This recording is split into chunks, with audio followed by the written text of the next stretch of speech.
Charlotte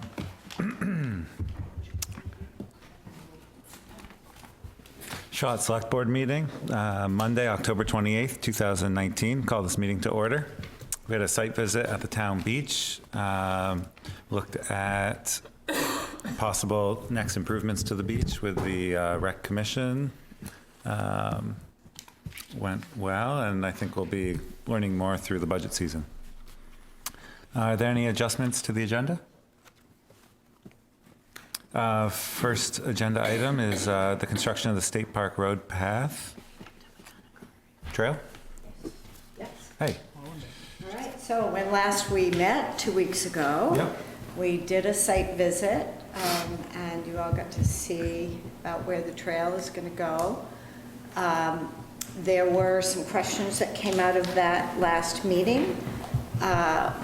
One was about one particular landowner, and he had some concerns and questions about the trail on his property. We met with him and went over those concerns, and one of the upshots of that is to make sure that we are in the right-of-way totally when we build this trail. We are going to have, I don't know who the people are, but the people who surveyed before? Trudeau Consulting Engineers. Okay. They are going to come and stake out exactly where the right-of-way is from the road all the way down, so that we know exactly where this path will go and that we will stay within that right-of-way. So that's... On an hourly basis? Or- They said anywhere from $750 to $1,000. So I put a budget up there for you guys, and we can go over that in a minute. I put $1,000 in because who knows. The other request that we heard from you was to get a list of who is going to be involved and who will be working on this project. So you see before you, Dave Garbo's put this together, exactly who is going to be working and what equipment they will bring to the project.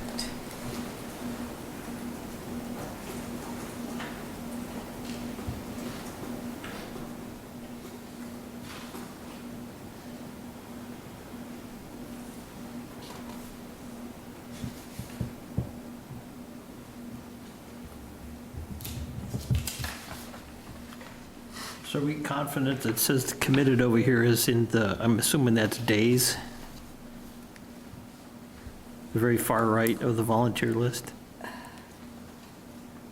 That I don't know. I did not ask him. I think the committed numbers first were numbers of people in the first row.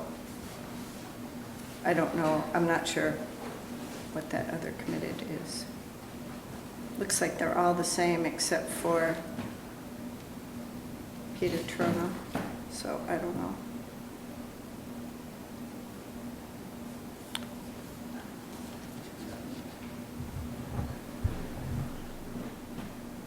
Well, the question that comes to mind is there someone who's looked at this and said this is enough committed time to finish this? Well, I talked to Ward yesterday, just by chance at the store, about this, and I certainly really appreciate all of that you do with it. I think it's really good. I take it to heart what we have to think about all of it. So I wish he would come to a meeting, or it's fine that he's not here, but he was saying something about as it gets out to be November 23rd, it's going to become more difficult. It's wet, and he thought about the fact that if you just lined your trail somehow, get it set, then in the spring would be the time to go forth with the heavier duty makings of this volunteer list or something. It was very practical. And the advice that, or not advice, but what I took from our conversation was that a lot of people use this trail. So I'm assuming that there's a real good community started from co-housing to the trails where it ends now. So I totally get what we're doing from co-housing to the trails now. It's just, and this is a really good group. I know just about all of them, and they're, it's all good. But I think that we really need to seriously talk with Ward if he's going to be the one that's running it, because he's really, he told me that some of the, I don't want to put his words out of my mouth, but I really liked what he had to say. It makes a difference to me what he says. And so somehow if we can sit down and do that too, then. Lori, is he the person that's going to be doing this work? He was the one who told me that he would be willing to spearhead it. Okay. But everybody on that list will actually be doing the work, not just Ward. Ward did the first half of co-housing. Okay, all right. He was the one that actually did that section of the trail. So he thinks it would be less wet in the spring. Well, I know, again, it really, what I mostly got out of it, our conversation, word for word, is that there are a lot of people that use that trail or would like to. And there's a way to get it started this fall and then figure out the time. When the time is right next year, then you put it together where you could just say, okay, because there's still a lot of logistics, in my opinion, with stopping the traffic for a few days or one day. And there's just That's one of the things we were going to request tonight is to, close down the road. Yeah. Now, I don't know. now that Mount Philo is not open, it's really a better, I don't know, it opens, in the end of May, I guess, it will open again. So it's certainly a better time to do it between when it closes and, when it's not, when it's closed. Well, I prefer the Still a good 30 cars conversations. full parking on Saturday. Was it Saturday that I went, or Friday? One of those days. The what? There was just, the parking lot was full, the field was full. There's so much to think about is what the problem is. I'm not sure if know? it was the long weekend or the weekend after, but mid-October sometime. Weekend, they were still collecting money. Were they? Yeah. So, It's officially closed now. Now. Yeah. It is. Yep, Sunday, last Sunday, was the last week ago Sunday. Can I say something? I've been in this town since the early 80s, and this Town Link Trail has been going on for, 20 years now? We need to just do it. Delay for 20 years. We need a trail system in this town. I find it pathetic that we can't just do it. All surrounding towns seem to be able to do trails. We have one little trail system we're trying to create. We just have to get out and do it. We've got people, we put money aside to do it, let's just do it. There's never the perfect time. It's gonna be wet in the fall, yes, it's gonna be wet in the spring. That's Vermont. You never know what's gonna happen, but we need just to get out there and do it. Jim Donovan. I'm speaking first as someone who helped plan it, and secondly, that I want to talk as just a regular old town citizen. I know there are some concerns about the width that Blair was talking about. I just want to let you know that the reason that Trudell was going to do the survey is that they created the survey used for the previous property application. We have paper copies of that. We don't have an electronic copy, and the paper copy definitely shows where the two electronic boxes are up at the corner of State Park Road and Mount Fowler Road.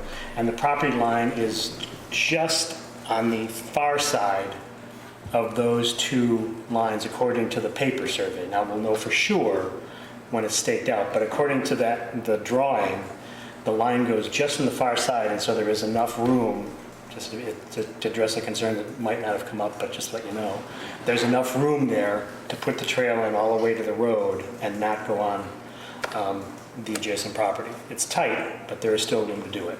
Because I didn't quite know where that property line fell in relationship to those electrical boxes. So I really looked at that closely to see what we had, and that's the tightest point. It keeps getting wider from there out. Secondly, then, as just a person, hearing what you're saying, I see that they are looking to hopefully authorize tonight construction. I would basically urge you to authorize it tonight. The schedule can be open. If conditions are right on the 24th or whenever, and they can get it all done, great. If conditions aren't right, they can decide and protect it for the winter or whenever. But I also agree, I really think we just need to start it. We've been doing this for a long time, and we've been collecting money for it, and I really think we've got this offer. The town would be remiss not to accept it, because it saves our taxpayers and me and everybody else in this room so much money if we can accept these volunteers and let them go ahead with this now, because the offer may not be there later. So that's as a private citizen, I'm urging the select board to please authorize those points that are there on the board. We also met last Thursday night with the tree warden. We had the open meeting. He's all good with the trees that need to come down. I think Dean and Junior met to go up, to get the cost of materials here that I gave you. So that's all been discussed and worked out. So As far as, any item over $1,000 needs to be competitively bid. Anything over $5,000 needs to go through a bidding process.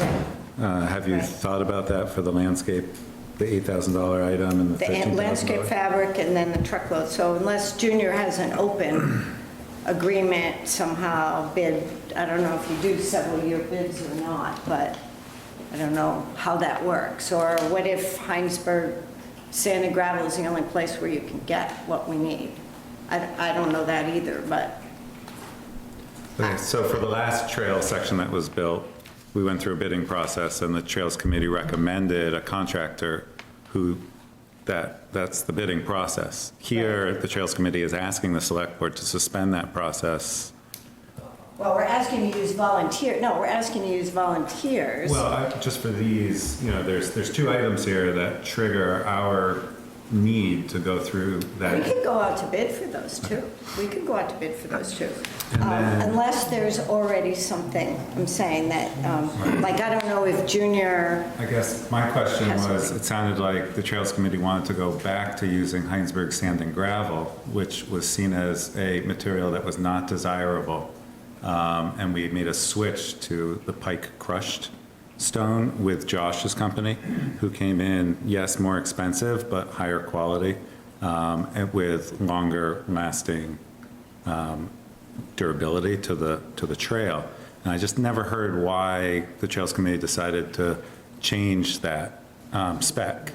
well, I don't know if it was all going to come through Heinsberg Sand and Gravel, or if the bigger, whatever you call it, the 2+, the 4 inches underneath was coming from Heinsberg Sand and Gravel.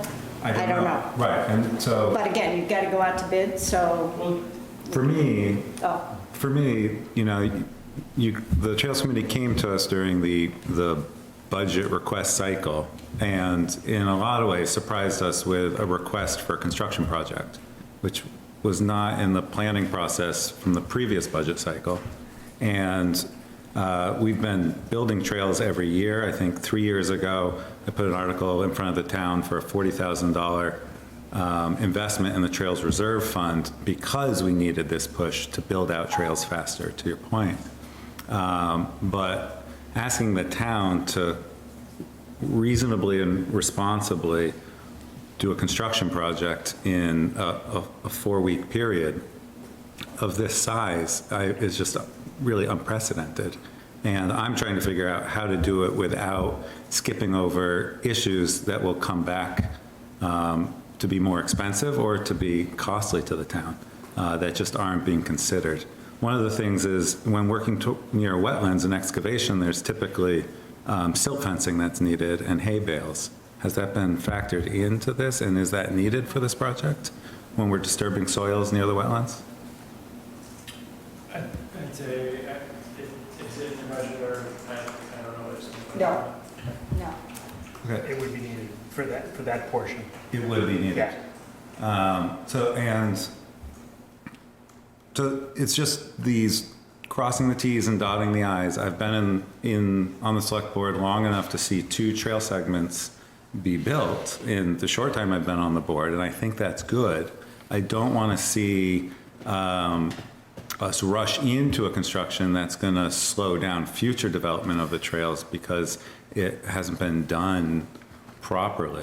And so I think with this volunteer effort and the crowdsourcing energy that's gone into this project, I think is fantastic. I've been trying to figure out a way to maintain that energy and positive progress on building out the trail. One thought I had, seeing all the stakes over the last 2 weeks, is has the Trails Committee thought about doing this in 2 sections? One, to do all the clearing and all the prep work so that it could be a mowable trail, and by next spring, the Trail Committee would have time to go through all of the steps that they have in the bidding process to be able to do a build out. So that we do take advantage of what seems to be a big surge in effort on a coordinated date, and that would basically be to clear the trail and to make it mowable, which is a significant amount of work. There's going to be stumping, there's going to be tree cutting, there's going to be removal of a lot of material, but not really breaking any ground and dealing with some of the other complications that come with excavating at this time of year. Is there any expense to the tree cutting? If people are bringing their own tree saws and supplying their own fuel and oil, I Well, think. who's the guy from Teacher Tree, he said he would cut them down for free. So your own, and if there's equipment for So, stumping, Ronaldo, what's his first name? Can't remember. then you have a Right. walking path Right. people can use, a vision that people can appreciate, and the town can kind of spend the time to do the planning for a construction project that I think it does deserve. I guess my only caution would be that, again, as I said last time, that is the busy time for people who are excavators and construction workers. You know, the spring starts their busy season, and that's their livelihood. So for us to expect that they could come back at that time and still do that amount of work versus now when it's not a busy time, there's no guarantees with that. And then would we have to come back to the select board and say, well, now we need the $107,000 so we can go out to bid and get somebody to do that length of trail, because we don't have the groundswell that we have now. So I don't know, maybe it would still be around, maybe it wouldn't, but I guess that's what you would have to consider with that. Oh, sorry, I'm the Joshua with the landowner, the 522 Mount Philo Road parcel. So I met with the Chuck Committee, and that meeting went a long way to addressing a lot of my comments that I had last time. And I would say that the money spent on the right-of-way isn't, having the right-of-way staked is critical, not just for me, but also as part of your permit conditions. All the abutting landowners received notification from the Act 250 coordinator, Stephanie, Monahan. And so I asked her, like, hey, you know, how does this work? What happens if it needs to be outside the right of way? And she said, unless there's an easement, I would have to become a co-applicant on the Act 250 permit. Now, I have no interest in that, and I also have no interest in like doing more like meetings or work or taking this any further than the select board. But, so if there's any question about that, I guess what I'm trying to say about the $1,000 line item from Trudell Consulting Engineers is I think it's not just for me, I think it's for the town, because you can see where it is. And I also think it'll be a really valuable planning tool, because when the stake's in the ground, Jim and everybody will be able to take you out there and show you exactly where it's going. Because as was pointed out in the meeting, the sidewalks have been closer to the Mac Trail section, so we've seen areas around the vineyard redevelopment and in the woods. But then we sort of ran out of time, and we didn't really, as I recall, walk down the section. I think Carrie brought this point, and it's a good one. Didn't really walk down the section down State Park Road. So having those stakes put in, I think even if, whatever you guys decide about construction, if people just feel that they need more time on certain parts of the trail, that's a planning tool you should have as soon as possible, because it'll allow everybody to see what's going on and where it's going. So. And those stakes can be in within 2 to 3 weeks. So, yep, I will. Margaret? do that. So I just have kind of a general comment on the discussion. You know, I also have some concerns about the quality of the construction, just because Trails has not, because this is a volunteer effort, and we're really glad to have the volunteers. It's bringing some people in town who aren't usually part of this, and I think, and we want to support that. And I think it's a really good effort, and we're very appreciative. And we would feel a lot better if there was a person in charge, because I think Ward could do a fine job, but he has not been very communicative and has not responded to phone calls. And we would feel better if there was someone in charge, and we would really like Junior in charge. And I know he doesn't. Congratulations. I know he doesn't want to do it, but I thought, is there a way to do this where it's like kind of a town project and not this separate thing that has to go out to bid? Where you can use some of the volunteers and use Junior's expertise, and yet he's not going to feel, put upon because it's part of a town effort. Like, is there anything like that that could work? I look at this, and my biggest concern with the cost for materials is even the landscape fabric. I mean, that stuff pretty much costs what it costs. You're not going to find it for half price somewhere. It's the same product. It's the crushed stone without having for example, I redid my driveway, which is about half a mile long, and I trusted the supplier to say, without the sample, it said, yeah, we use it on driveways all the time. Well, it didn't work. I had to spend, and they were more than happy to send me the stuff I really needed at an additional cost. So that was another additional 4 truckloads of stuff. So that's the one thing that I don't know we're talking about. Is this the last time it was used material for someplace, which is not going to compact unless it's properly mixed with fines, or is this now a product that we're buying from Heinsberg Sand and Gravel? Is it a base material that has a spec that will pack, or, large stones can be as bad as a box of marbles trying to compact it. They just don't. So I don't know what this is, and I'm asking, like I said, the $8,000, if somebody said you weren't going to pay attention to the purchasing policy, it's like, well, yeah, that's something that's there. That's going to be what it is. The stone, which is what the trail's made out of, seems to be an outlier with very little information. And is it going to be a donated material? Or is it purchased The material? stone? Yes. No, the stone is not a donated material. Okay, well, I heard it was going to be from A reclaimed material? reclaimed material from Highway 7 that Robert had. So now it's going to be a purchased material, and we're going to purchase it from somebody? Well, we have to go out to bid, is what I've heard, right? But I think there's a very specific type of stone for the 4 inches underneath and a very specific, Absolutely. Yeah, they said 2-inch minus for the bottom 4 inches and 3/4 minus for the top 4. That's not complicated. It is complicated. When you want to get a mix of gravel, it's going to compact. You just don't say 2-inch minus.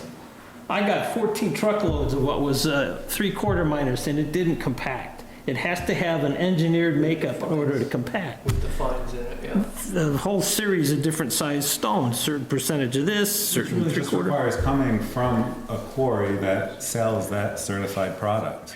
To me, that's the most important thing. When I was working for J. Hutchins, we did a lot of work on the highways, and they test that material before they put asphalt down. We're not building a highway, we're building a trail for bicycles.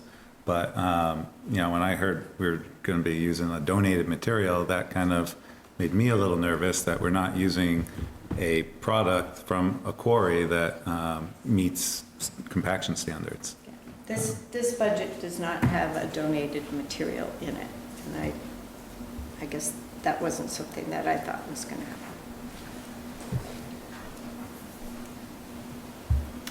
Dean, you have a comment? Well, I just, I guess first of a clarification and then a question more than comment. With going out to bid previously, we went out to bid for the contractors and they provided the materials.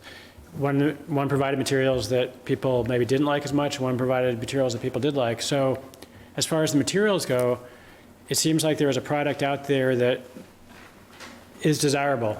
And can you go out to bid knowing that there is a product that you want? If you can't take the lowest bid because the product that's desirable is not the cheapest. So how do you, and I'm not sure that we go out to bid for road construction projects. So I guess seemed like it's being held to a different standard than other construction projects. Well, you would have a spec for the gravel. Right. I mean, if this was, Which is what previous projects had. yeah. Right, and we have the specs. Yeah, this was taken off of, we figured it onto a half mile, but it was taken from Josh Ryan's last bid when he was bidding. So it's Josh Ryan's, what he would use for material. And he built the last section of He trail. built the second half of Extension co-housing, co-housing. yes, yes, Near the ballpark. yeah. So there is a spec that goes for both the crushed stone and the finish. And that speaks to, we're in uncharted territory. Have we built a trail with a volunteer effort before? No. How do we do this? I think that's what we're muddling through. We know how to pick a contractor and we know what comes with that, which includes a guarantee of quality and service. When we had that washout, we had an agreement, and we kind of worked it out with them to repair that. When it's a volunteer effort, that all gets saddled back onto the town's responsibility. And that's the piece that I think we need to do a little more muddling through before we start breaking ground and digging dirt and putting rock in the ground as a volunteer effort. Because to say we have a volunteer effort and we're saving the town a lot of money and we really thought about all the angles on this kind of new venture of working together to do this, that's great. If we say we wanted to do a volunteer venture in a 30-day planning process, it just feels uncomfortable for me to authorize right now. And that's where I'm trying to come up with a way of moving the volunteer effort forward, but holding back on the concerns I have about the quality and the accountability for it, because ultimately that's the decisions that we're responsible for. And so that's where I am right now. I have my doubts that there's enough volunteer time with the excavators and machinery to finish it. I would think if I was going to go out on the limb here, that I would say, well, okay, we're going to clear the trail, we're going to stump it, and if we still got volunteer time that's left, let's start with the easy stuff. Let's start at Mount Philo and start going west with the gravel to see how that goes, because that's next to the road, it's pretty flat. The significance of that being substandard material on a flat area isn't much. But when you start going down the grades and cutting in the hillsides, it has to be the spot-on stuff. Whether 4 inches is enough for a cut in the hillside is a question. But I think that would be a way to proceed and to see how our volunteers and our graveling, I would want to see what the spec was that you're buying. I mean, if there's a crushed stone and, what's it called here, SurePack, I don't know exactly what SurePack is. My impression is SurePack is Whitcomb's brand name product, but it delineates a 3/4 minus. But this is, And that's the one that compacts well and that has whatever those Fines. fines in there so that it stays. That's what completely that aware of is. that stuff. The last trail build out that Josh Ryan did, I think, was Pikes out of New Haven, and I they're don't know 3/4 what inch it was. minus. Yeah. Jim and Yeah, I just want to, what Dean was saying about going out to bid, it's not like we're going out to get a general contractor here. So we're not going out to bid for a general, getting 3 general contractors in.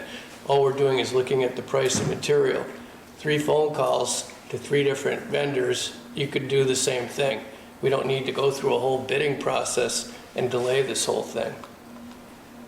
And I was going to add that for Dean's concern of making sure that you get what you want, you can say SurePack and put that right into your specification or equal.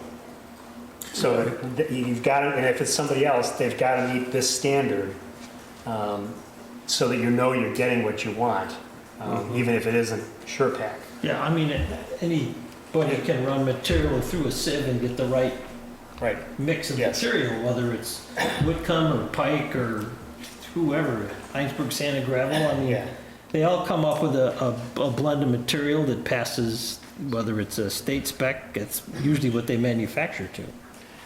And the other thing I would mention, if you decide you wanted to go ahead but do it your way and say start on the flat level, I would actually suggest starting at the other end, and you've got from the trail to Vineyard View, and at least you have something that begins and ends somewhere rather than a trail that just kind of stops. Well, And you're out in the middle of nowhere. And then you encourage people to probably go on his property because it just stops right there. So Well, that is not what we want to the do. assumption being that it would be cut and stumped. Could be. And prepped. Right, So but I'm there's saying an if you start with the gravel. obvious place to go, it doesn't matter which end, I'd I say don't go really the other care. way. Start on the flat, easy spot. Right, but And but see it's how it also flat goes. and easy from the trail Yeah, that's a to much, Vineyard View, and then you've got an accomplished thing if you can't do it all yeah. at one time. What's happening with all the waste? Everything that you That was remove? one thing we were going to ask. So the discussion about taking all that soil out. Oh, the soil, the tree stumps, I mean, where's all? Right, so we were gonna ask Jonathan Kutcher if he wanted some of it, we haven't heard back about that, but also, we could certainly use it at on the Burns property at the old flea market. Just pile and store it there. You could store it there, and then if the town needed to use it anywhere else, they would have it there and it's close enough by that you're not taking it far away. And there's a lot of space there to put any No, I'm extra. thinking- And how many piles of stuff are we gonna have at the flea market before we decide we're not gonna put anything more there? Well, yeah, I mean, a lot of it's junk, the stuff with stumps and duff and other things. And if it's clean topsoil, that's one thing, it has a value. If Well, the it's, stumps could go to the stump dump over Right. at Blue Flame. Right. I mean, that's where everything else goes, right? Yeah. Yeah. Mike? Yeah, Mike Russell. It does strike me that we're talking about a lot of things that Junior does on a regular basis and understands perfectly well. This is work within the town right away. It seems like the simplest and most easy way to assure that you get what you want, which is a reliable end product, is to ask Junior to include this as something within the scope of the road commissioner's budget. And if that money needs to be transferred within town funds from the Trails Reserve Fund into the road commissioner's budget so that it's not taken away from other projects, so be it. But it just makes perfect sense to me that he would do this work, or at least largely supervise it. Because he knows what to do with the stumps, he knows what to do with, all these issues are just, it's just junior 101. I think that would be a good meeting to have with the Trails Committee and Junior. And if it hasn't happened yet, then I think that should be something that gets organized. I think they're having some informal discussions. I would certainly support Junior being in charge. My overwhelming concern, and you know I support the trail system, is who's in charge? Who is in charge of this project? And by that I mean who's going to be supervising it out on the ground and making sure that it's done and it's done to quality standards. I'm very sympathetic to what Matt said about maybe we could do it in pieces. But I don't, you know, and if you can talk Junior into being in charge, then you got my vote. Sorry, Junior. Don't take it out on my driveway. I just point out that I think he works for you. Well, Well, we want to keep it that way. We could build that into the budget too, you know, that you could be paid for it. We have a lot of great ideas. I'm looking at our time schedule. Was this originally going to be November 2nd and it got moved to November 23rd? It did. Okay, because at one meeting it was November 2nd or bust. Now November Well, only 23rd. because we did not have the Act 250 permit, so Okay. we had to push it back. Got it. But what that window has done is we have a select board meeting on November 11th. 4th. Fourth. Next Monday, and then the 25th. Oh, got it. yeah. So when is the next Trails Committee meeting? The 12th.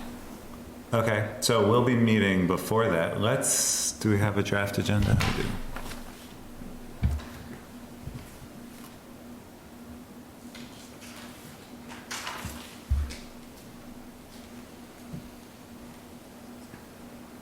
It's pretty full. I won't be here for the next meeting, unfortunately.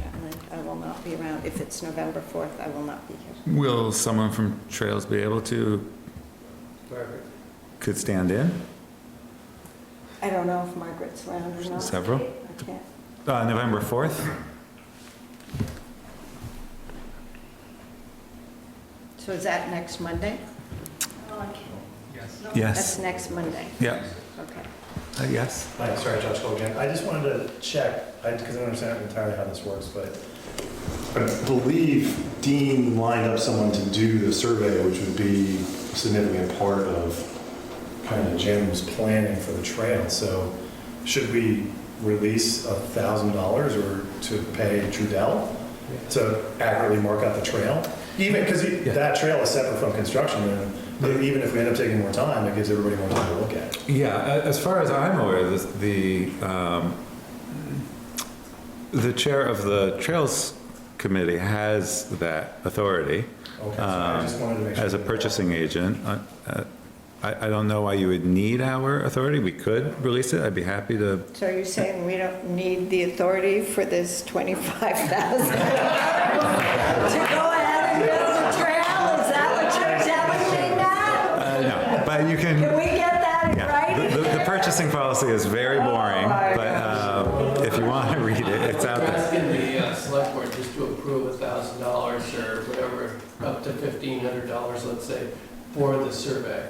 I think that would be a good start. I'll make that motion that the select board approve up to $1,500 for the survey to be done as soon as you can do it. Out of the trails budget. Yes, out of the trails budget. I'm sorry. Out of the reserve. Trails Reserve Fund. Trails Reserve Fund. Trails Reserve Fund. And it's Trudell. By Trudell, yeah. Second by Carrie. Any more discussion? All those in favor indicate by saying aye. Aye? Aye. Opposed? So I think we'll carve out a half an hour. It sounds probably before 7 o'clock if possible. And so just so that we can be clear, what are you looking for next Monday? Are you looking for the person to lead this? Is that what you want us to come back with? Anything else you want us to come back with? You could do some preliminary I'm in over my head, you two guys know what you're talking about the, Yeah, just what the stone is. I mean, call Pike on the phone and say, this is You the want us to base. bring you 3 estimates or something? Is that Well, what at you're least, saying? at least the spec of what the price is on, so you can see if they're this, compare them. The only way to compare the prices is to make sure you've got the same thing. So also some of this is the institutional knowledge. That first section of co-housing trail wasn't seen as the right material. That was from Heinsberg Sand and Gravel. So I would think we would not be entertaining a quote from them, since the Trails Committee does not want that material on the next project. Pike clearly is a candidate out of New Haven. It's a close haul. And I'm not. Sand and Gravel changed what they had. You don't know. No, they have the same bank run. They could have, so. And they don't make their material, they're just mining it out of the earth, whereas Pike is crushing it and creating it. And Whitcomb, if there's a reason to change, that would be important, but I would think that we would just continue with the same material from a quality standpoint, unless there was some reason to use something else. So quote from Heights, is that? Yeah. But it's very important for the viability of this project that you follow the bidding rules. So, and Dean knows what those are completely, so, but that's going to be really important. We can't ignore them. Okay, So we'll get comparative prices. sure, and well then, if you, Landscape fabric and with the stone. Those Yeah, are the the two that landscape- are over the landscape price, fabrics right? are going to the store and buying it. I mean, it's not gonna be that much cheaper Who anymore. knows? But the We'll stone, get an and I would get another from somebody other than Pike for crushed stone. Yeah. They're the ones that screwed my driveway. not that he's nice, he's using that Roger.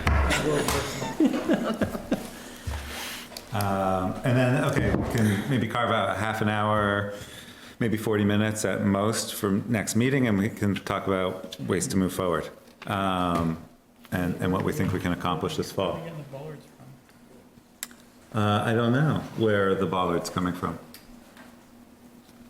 Where are they coming from? Do you have to get an estimate for It's a over 2,000. 2,000, over Well, 1,000? Yes. 1 to 5,000 is 3 Oh, okay. quotes. That's the comparative bidding.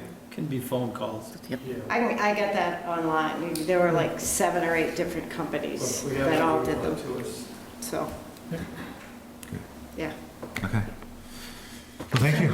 And, yep, we'll, I guess, meet November 4th and continue the discussion.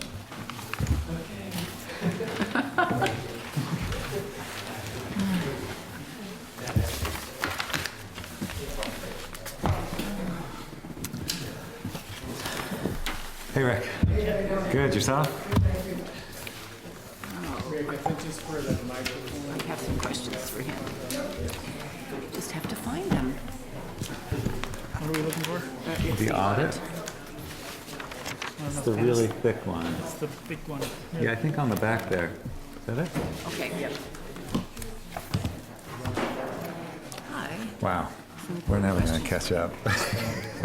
Mike made me nervous. Thank you. Was it a good year? Yes.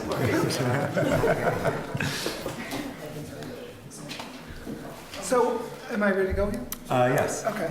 So, yeah, my name is Rick Brigham. I'm a partner at Sullivan Powers & Company, and we performed the audit for June 30, 2019, and I was here. I've been working with Dean and Mary over the last month and a half. We did some work over the summer, did some interim procedures then, and then came in and finished it up, and we got a draft, and I assume everybody has had it and has been sent to you and to go through.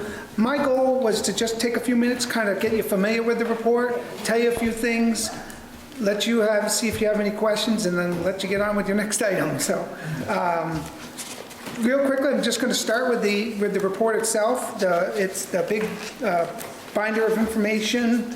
I guess I'd like to start on pages 1 through 3. So when we do an audit, there's one thing that's important. It's the audit report itself, which is these 3 pages. The whole thing is really more of a financial statement that really Dean and Mary are in charge of putting together and bringing all the numbers throughout the year to build into this document. My job as your auditor is to come in and issue this 3-page report.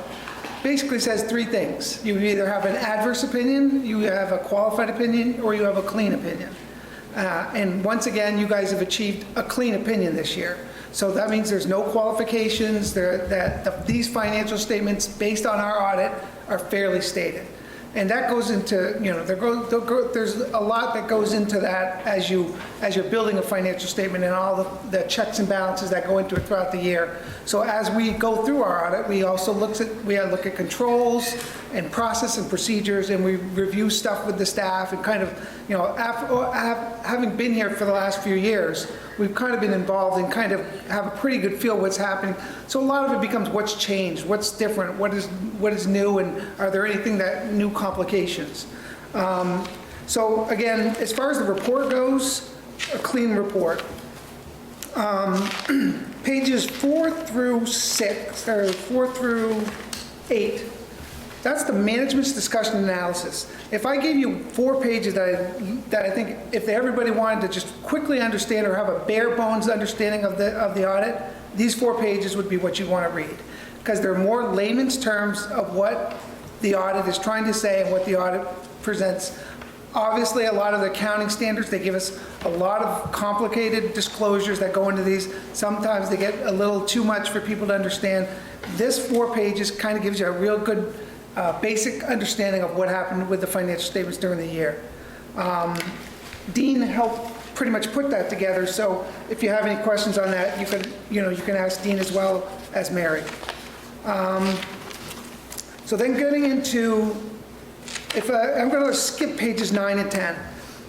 We're going to go to page 11. So basically, page 11 is, again, and being in business, everybody's probably pretty familiar with the balance sheet. This is your balance sheet for the town, for your major funds. And so it's basically a snapshot in time of what your financial position looked like at June 30th, with all your cash, with all your receivables, payables, all that stuff on one snapshot to see what our assets are, what our liabilities, and what our equity was. And you can see as you're looking at finishing off the year, the one thing everybody focuses most on is what's our general fund balance. Your general fund balance at the end of June 30, 2019 was $160,061. Now if you go to the next page, page 12, this would be what we call the income statement. It's titled different because of governmental standards, but if people are running businesses, they were looking for an income statement. This is pretty much your revenue and expenses.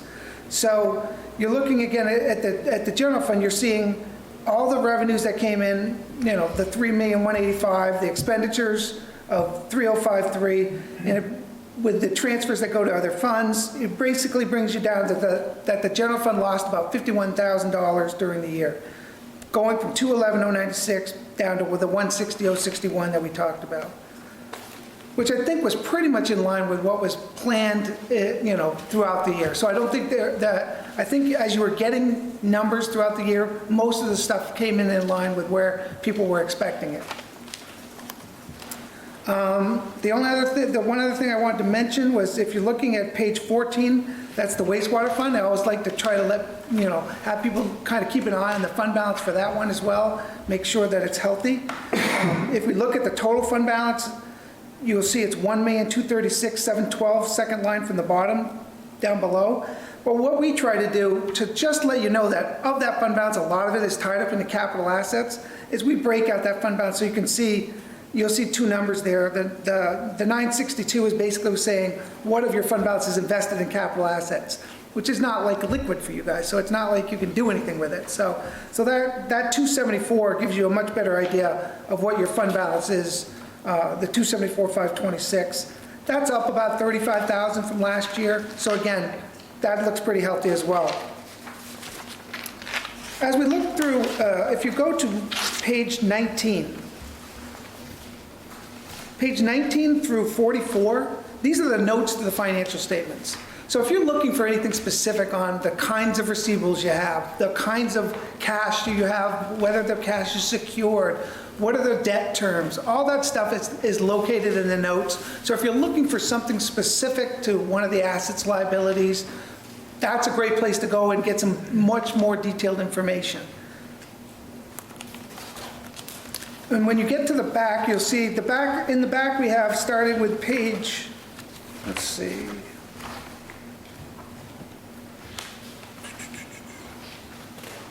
Page 45, that's your budget actual. Again, you're probably seeing those on a regular basis during the year, and probably no big surprise. The big thing that kind of stuck out to me when I looked at it is property taxes came a little lower than expectations.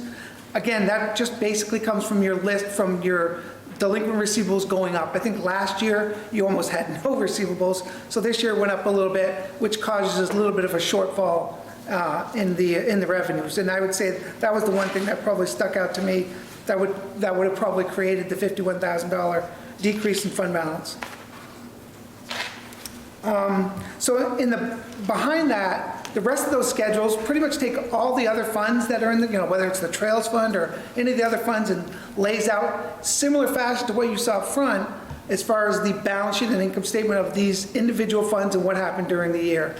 We roll that all forward with all the other funds and bring it to the front, and that's what, if we go back to pages 9 and 10, that's where we do what we call the government-wide financial statement, which is Exhibits A. That's, again, if you looked at that, that's basically a balance sheet of the entire town, of everything in one section. So you'd see everything for all the governmental funds. In that one thing saying labeled governmental activities, you're going to find the Trails Fund, you're going to find the Reserve Fund, you're going to find everything is totaled up and in there. Then the only thing that's not included is the Wastewater Fund, which has its own column there. So that's pretty much the audit report and what I wanted to talk about in that. As far as we always issue a management letter when we do an audit. A management letter tells you all the material weaknesses and all the significant deficiencies that we find when we do an audit. It's 2 pages, because there's none. You have no significant deficiencies or material weaknesses that were noted during our audit. That's come from a lot of work working with Dean and Mary over the years, and a transition that we went through those first couple of years where there were some points, but they've all been fixed now, and there's nothing new that came light for us this year as well. The only other thing, and we haven't issued it yet, but when we send the final reports, we do send a letter. It's called the Audit Committee Letter, which basically communicates to the board. We had no difficulties with management in performing the audit. There were no disagreements with management on the audit, and that the only adjustments we did were small little adjustments during the audit that we did with Mary as part of the process, her asking a question or two and working with it. So there were no material audit adjustments. I do have questions. Yep. When you're done. Right? I'm all set, yep. Okay, and this, I'm on page 63.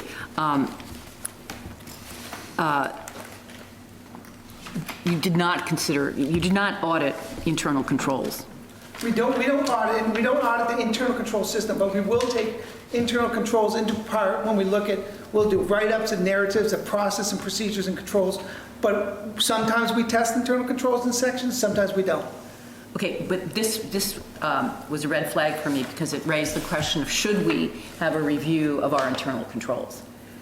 I guess I would say in your case, there's been a lot of focus over the last few years on internal controls. And one of the documents I've had Mary write up and work with is an internal control kind of a system, basically outlining all the key controls.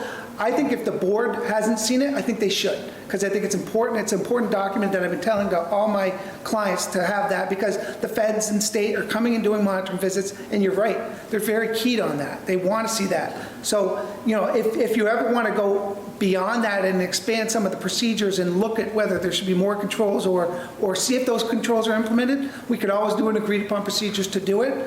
It wouldn't be necessarily my recommendation unless you saw something within the report that you said, geez, I don't know. If you started to talk about it, said, I didn't know we did that, I didn't know we did that, then that might be a time to start thinking, we might need that tested. Okay, well, I'll take a look at it. But Yep. I think that's, and I hope no one takes this the wrong way, embezzlement seems to be a it's cottage huge. industry in this state. So but if you're satisfied Yeah, like I said, I'm glad there's been a focus here on process and procedure and controls. Yep. What I'd like to see that is if you haven't seen it, carried it up to the board, and that you drive other questions from the document that might make you think, They may have all seen it, and I'll... It's very possible. Can I get it from Yep. Dean? I'll get it from Mary. Okay, that's Okay. fine. So that would include that fraud assessment stuff that we did a few years ago? it can be incorporated in that, but that might be a separate document from Mary, so, Okay. yeah. And my other question was just with that large amount of cash assets, and this may be a question you can't answer, and it may be very unfair on my part. What are we doing to manage those and to make sure, I'm on page 9, the cash and cash equivalents, that we are maximizing the management? Yep, investment I earnings. will say that's probably not an audit purview, and I could go back probably through the work papers and see if there's something that stuck out to me, but it would be a great question for Mary and a great question for the board to determine, because I have known of clients who've done some, banking, like checking out the different rates and making sure, hey, should we be thinking about putting our banking out to bid and getting a better rate? That's exactly what you're talking about there. And should we be thinking about putting it into CDs, get a better rate there? And so those are all discussions with the treasurer that should be had by the board, so. Okay. We just did change banks to do an interest increase, didn't we? We went from a no interest to an interest bearing for what was there, but in terms of any processes about CDs or step basis, a 3, a 6, and a 9 month, Mary thought that was going to be the purview of the select board. Yeah, we also learned at the site visit today that we were being charged $3,500, that's what I heard, possibly, a year just so that we can process.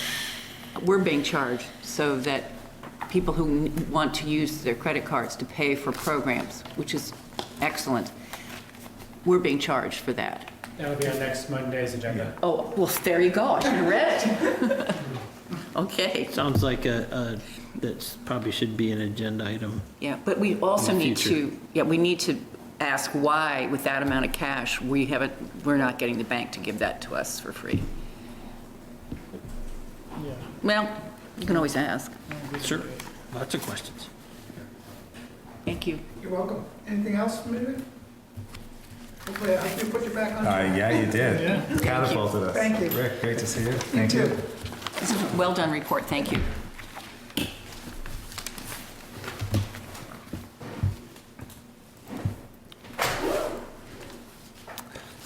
Lake Champlain Transportation, welcome.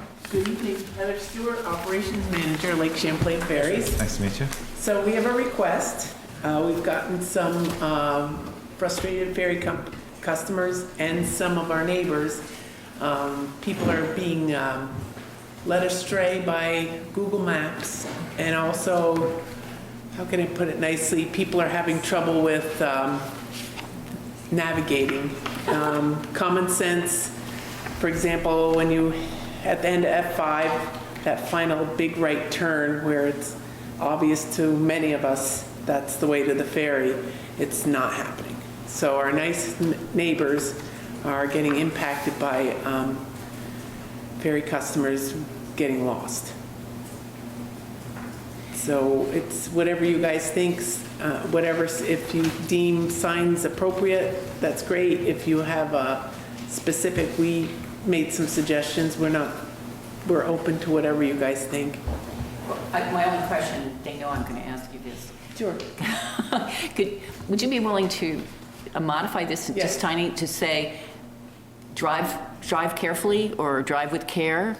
Whatever you guys, I mean, that may not, and I'm not, if you guys don't like that idea, that's fine too. How many signs you proposing? 2. So at F5, when you first can see McNeil's Cove, there's a sharp right turn. We're requesting a directional sign so people go right instead of going the wrong way. And then the second request is Cedar Beach and Converse. Yep. So two locations.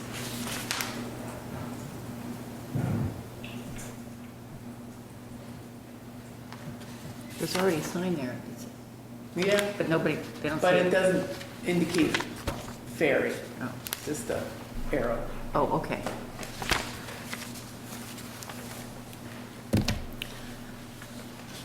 I'm fine with these. Yeah, Junior left.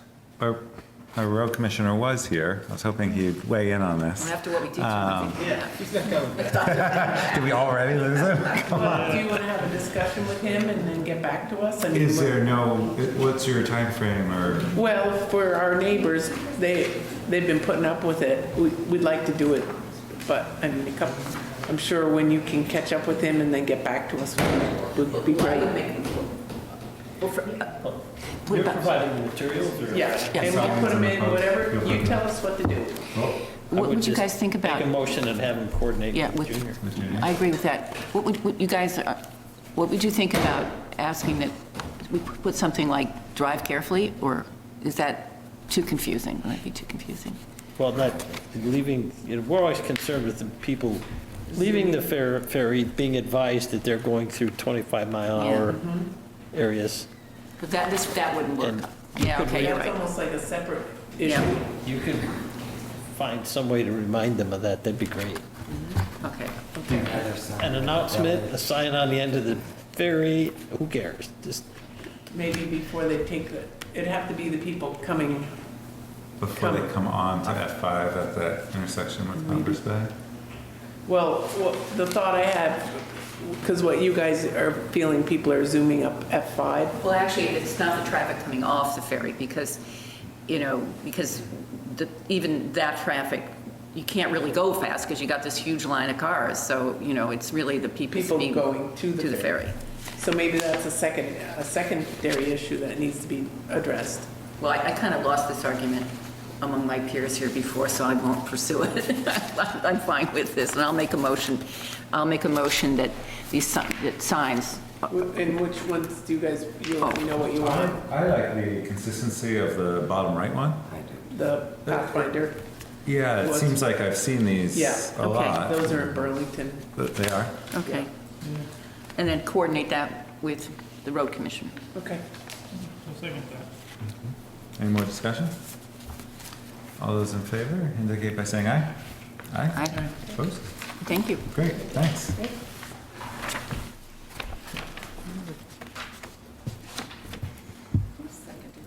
Getting close. Public comment? This is time for public comment. If you could just state your name for the minute taker. If you want to come up, that'd be great. There's a microphone here. It's not amplification, but for VCAM to pick up the sound. Hi, my name's Eli Lesser Goldsmith. Sorry. Eli Lesser Goldsmith. How you doing, Matt? Good, dude.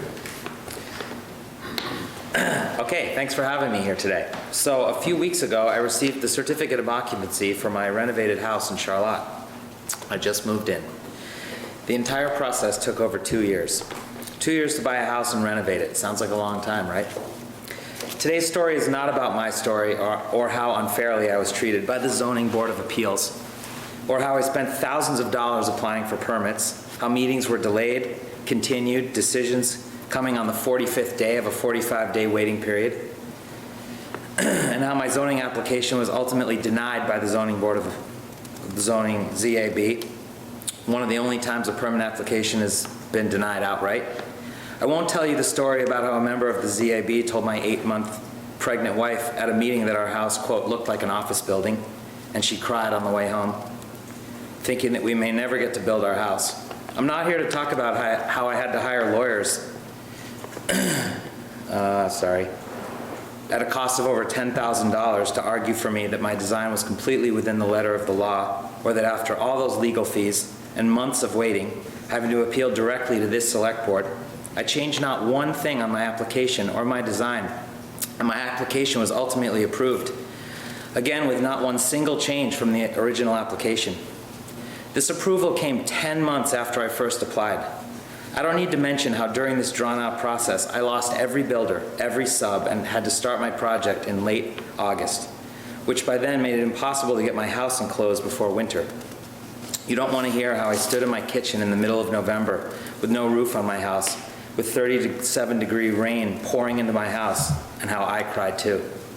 But did I persevere and get the house built and arrive in my new community? I did. Here I am. And I got the CO a couple weeks ago. So here I am to tell the story. But this is not a story about my house or my problems, because I'll just be just fine. No one should feel sorry for me. The real story here is about Vermont and Vermont's future as a place where people want to call home, have jobs, build a life, start businesses, raise families, and pay taxes. How do we expect to welcome thousands of new residents that our state and communities desperately need if we cannot get a single house permitted and built in Charlotte? How can we expect people to wait 6, 8, 12 months for a building permit, pay lawyers thousands of dollars to represent them, pay 2 mortgages at one time, wait with no information from the town or no way to know how to plan a house, design a house, or know where their lives will be month after month? If my story is the one that people who live outside of Vermont hear, they would look for different places to live. And make no mistake, we need new residents in Vermont. We need new residents right here in this town, where the local elementary school is shrinking, where the town needs new taxpayers and young families to make this community vibrant and amazing. Both me and my wife are lifelong Vermonters. We are proud to call this community home. That said, there's a culture of no in a lot of Vermont communities, including this one, that needs to change.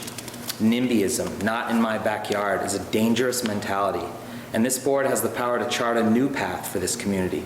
Let me remind everyone, every single plot of land, every cornfield, every hill, every inch of land in this town and in this state was once open land, clear of structures, farms, and buildings. NIMBYism is hypocrisy at its core, because the people opposing projects, stalling projects, or holding things up also live in houses that at one time in history were not there. Hypocrisy is dangerous, even more so than NIMBYism. Am I upset about what happened? Nope, because I never look back, and I have no regrets. I want to help this community move forward. I want my story to be both a cautionary tale and also a spark to change how I never know whether it's ZAB, ZBA, and the select board view development in this town. We all need to ask ourselves, is this the story? Is the story I tell here the one we want our community to be known for? Or do we want to be known as a place that says yes to development, inclusion, acceptance, growth, families, schools, libraries, fire stations, vibrancy, and true community? That's the decision you as a board have the power to make. Thanks. Do you have a copy of that? Maybe you have a copy of it? Sure. There you go. Thank you. Where's your house? Hills Point Road. Just curious. Thanks for hearing me. No, thank you. Glad you put up with it. Appreciate that. I think Eli brought up some really important points. Not sure how to move forward with that, but it could start with some discussions after the budget season about what the planning process looks like for people in town. It's not the first time I've heard complaints. I think some of it in the time I've been on the board has been about staffing issues, and those efficiencies, I think, have been put in place to be able to support the Volunteer Planning Commission and the Zoning Board. But I think there are also other issues that go back to looking at the town plan and honoring what's in the town plan with land use regulations that work for people. So, Yeah, the planning commission was not a party to this issue. It was the zoning board. But as a result, we were asked to look at character of the area. That was, I think, one of the root issues or challenges of this particular instance. And we talked about it quite a bit, and we really felt that the way that it's written in the town plan was okay, basically. I mean, we could talk a lot about character of the issue, and it gets quite complex in terms of if we were to decide that we wanted specific requirements for certain areas of towns in terms of how structures should look, how they should fit in. We felt that ultimately could compromise with this, I think this gentleman was saying. So the planning commission has discussed it. But I think to his bigger point, I totally agree that we want to welcome people into town. We need more people in town. So I think it's absolutely worth the discussion. And there are a few things in the process that are statute driven or timeframes that do increase the timeframe for an application to go through the process. Well, I've been asking or looking for a comprehensive piece of paper, so when somebody comes to the zoning and planning, say, I want to buy a lot here, what do I got to do to build a house? Where you can get a simple and straightforward answer, what you may have to do with expected time frames. And I started talking to, well, I mentioned it to Tom Mansfield and then to Janine, and we still haven't got there.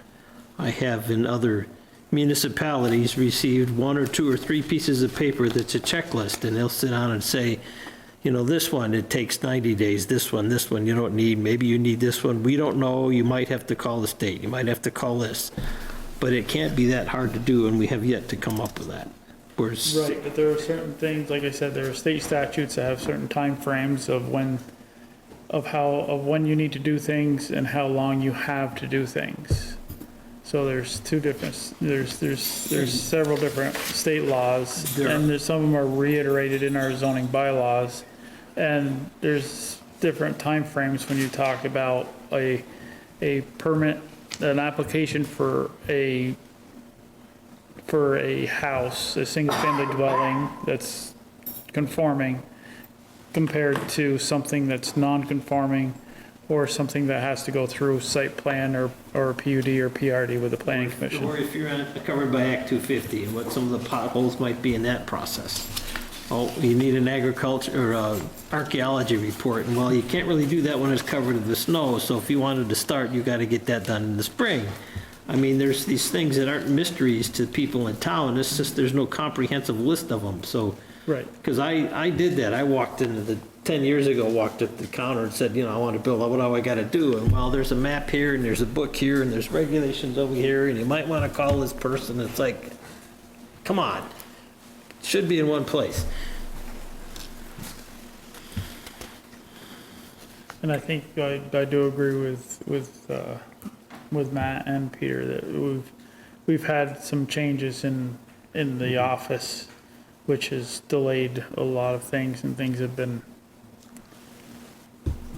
extended farther than they should have been, based on the knowledge and the efficiency of new staff.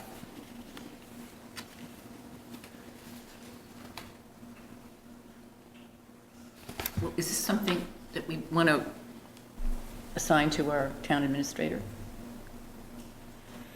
I mean, I agree with Fritz. This should not be, there should be, when folks come in and they want to build, or they want to do whatever they have to do, that there's a checklist. I think that would fall under Daniel, our zoning administrator, to try to maybe outline the process.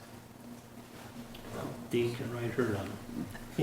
So I think it's something, you know, he's learning the process, and Yeah. in his learning, he can come up with. It'd be a great education. Yeah, try to come up with a diagram of some sorts to what it costs and the timeframes.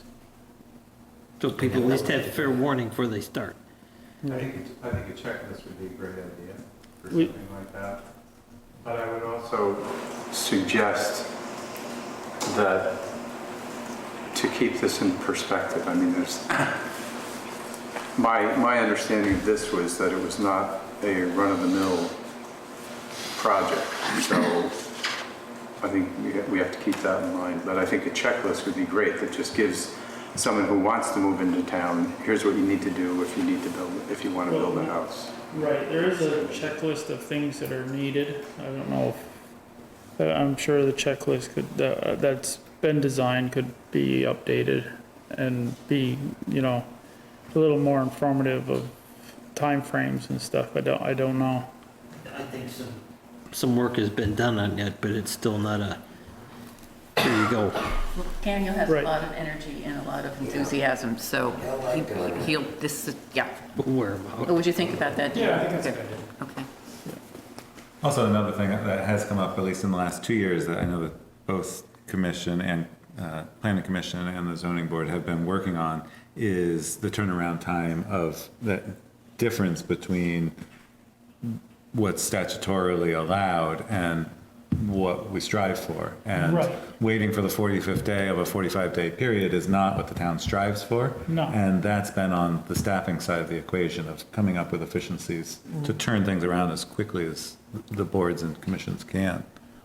Yeah, I would just like to add one more thing about that was unique, and again, this is based on my limited understanding of it, but really the core of the issue with this was it was a non-conforming lot, correct me if I'm wrong, and B, it really, I think what made the project run on longer than it otherwise might have was the issue of character of the area. That was really the core issue, and that was something that the Zoning Board of Appeals did their best to try to understand how it related to this project. So that, as I said, the Planning Commission has discussed character of the area, and it's something that we could discuss with the Select Board if you felt it was necessary, because it's not something we can discuss in 5 minutes. But I think that was really the core of the issue. Well, there's two things going on. There's this gentleman's saga, and I hear you that it's probably more difficult or more difficult than we know. But the other issue is what can we do, given our now, to kind of advance the Right, program. go forward. Well, Yep.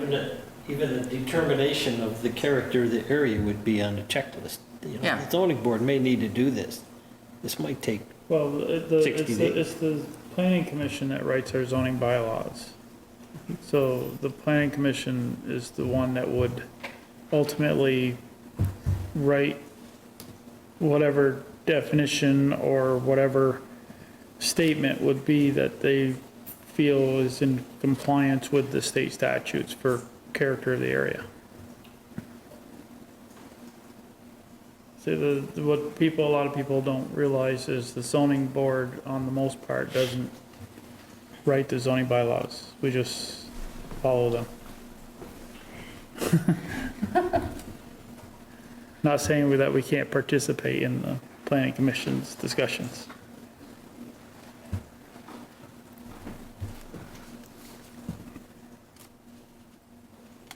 Any more comments? Other public comments?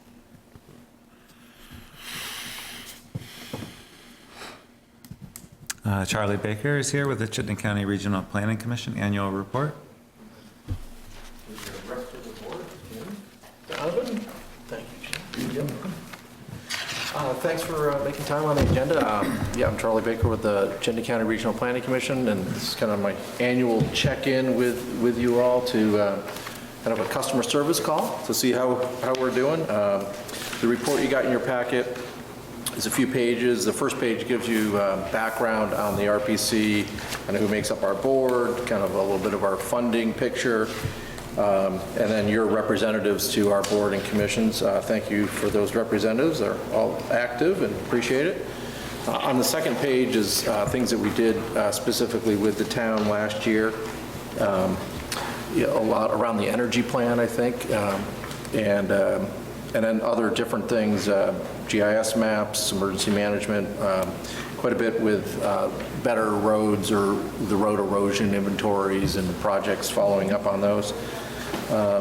Happy to get any feedback or take any questions on any of those. The top of the next page shows a few things that you have in the capital program. And then the last 2 or 3 pages are things that we do kind of regionally without regard to any one specific town that get into a lot of different areas: legislative forum, public health, building homes together, energy, byways, clean water, elderly and disabled transit. Happy to take any questions or feedback on any of those things or anything else. Or other than that, I don't want to belabor the time on your agenda here. or I can just leave. Or, sorry, This was a good summary. Yeah, I would just like to chime in to say that Emily Lira, who's a senior regional planner, worked a great deal with the Planning Commission on this amended town plan for compliance with Act 174. We really depended a great deal on her. She did a tremendous job. She came to a number of meetings at night. She came to some on very short notice.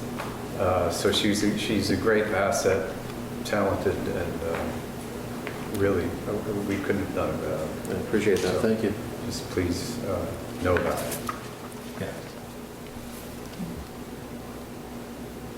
I'll add to that, she also helped us when we had a staff person leaving and hadn't hired somebody yet, and she stood in to be the interim zoning administrator assistant. Yeah. Yeah. She's had a lot of quality Charlotte time. No, and I think she appreciated it. It was good for her too. So thank you for working with her and helping her through all that. So there are a couple of things that, like road issues that have been mentioned, and I know there's a priority list kind of thing. Is that something that when do we get that update? I think it's yearly. Are you talking about in terms of your municipal roads and the municipal roads general permit? Yeah, there's a scoring thing, and then you show up at a certain rate as to whether or not you can, where your project lies, like, a safety issue on Spear Street. Okay, that or kind you of talk thing. about priority for state funding? Tip? Yeah. Oh, okay. Tip. Yeah.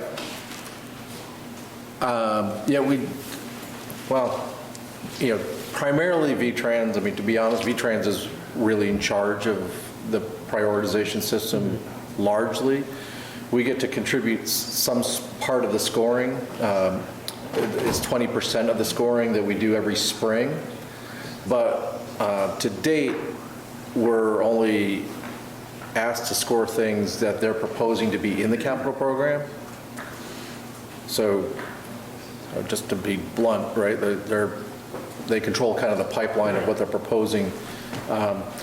They are, and they've been working for the last year and a half or so on updating their prioritization system, including how projects are scored to get into the capital program, which is actually, honest, if they will actually open that up, that'll be a very new world to actually see some transparency about how things go from, kind of, hey, here's a good idea that's on the candidate list to it's actually moving into the program and seeing how those things score and how they move up there.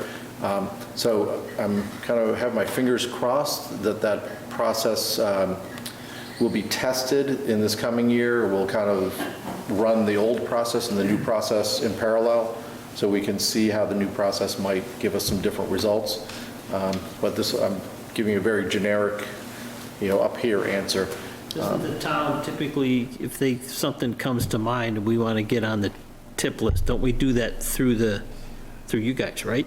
Yeah, you probably submit it to us, and we'd probably do like a scoping study and kind of like try to assess what's happening and, would bring back alternatives for you to look at so that we get kind of the recommended alternative. And then it's kind of offered up to VTrans for consideration. Sometimes things can move quickly if it's a safety project, that they see some value in, it's a high crash location, then it can move quickly. If it's small particularly, if it's a bigger project that's competing statewide, it may be waiting some amount of time. Is there a particular project you're? No, I just haven't, I don't recall seeing that list recently. Is that a yearly update kind of thing? The tip list? We do prioritization, annually, every spring, but I would say there probably hasn't been a lot of movement in those things. And there's not a lot of Charlotte things on it, because I've been trying to look at it. Well, there's these 3 projects on the top of page 3. That's pretty much it on the whole list. But there is the yearly work plan where we can submit, like the scoping studies, that funding comes directly through them. Yeah. And then we can start things that way. If there's something we want to look at, we can start our start the process that way in order to get it to V-Trans. The things we talked about, or I've mentioned to, you know, like widening Ferry Road between here and the ferry. I mean, it's supposedly a bike path and access, and Right. it's a And ditch. that- It's not a, it's an expensive Yeah. project. There was another one, I think it was Cy I talked to about a blind spot on Spear Street that a number of constituents remind me of whenever they see me. Have you taken care of this? That's the one. The dangerous hill near the Yeah. field. I think that was actually looked at a long time ago. There was a study for that. And more recently too, I think. And it's basically, what do we do with those studies when we have them becomes the issue. Because I know we've also had some studies out here Yeah. on Ferry Road, and nothing has really happened with them. That was kind of the way I thought it was worked, that you came up with these and then they eventually got on the list and somebody scored them as to whether, you know, how important, sooner or later, I know the bridges work that way, but We sort of have to push to do that. However, if we want to move those things forward, we can start working with the staff and seeing how we can get those in the line. So we can have more discussions on that at a future meeting. Okay. We can see where we want to move ahead. Two-word Happy to talk summary. about that. Yeah. And I'll go back through and I'll find out all the studies we've had done here, like in the last 10 years. And we can look at them and see if we want to do anything with any of them. Yeah. Because our We database, have the that list. database there does go back quite a ways. Yep. And we can sort it by town and pull everything from Charlotte out. Okay, I'll do that. Give stuff hands up. Jim's calling. Well, I get a lot of it right online. Yeah. Myself first, and then Yep. verify with him I've got them all. Yeah, good. Anything else? Any feedback? Good. Thank you. All right, thank you. All right, Keep going. thank you. That's it? Yeah, that's it.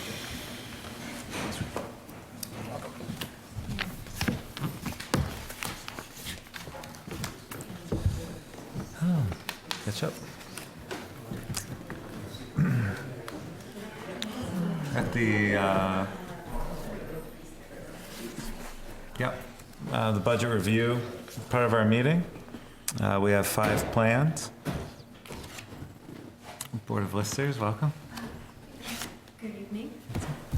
So there are a couple things actually in looking that I need to point out.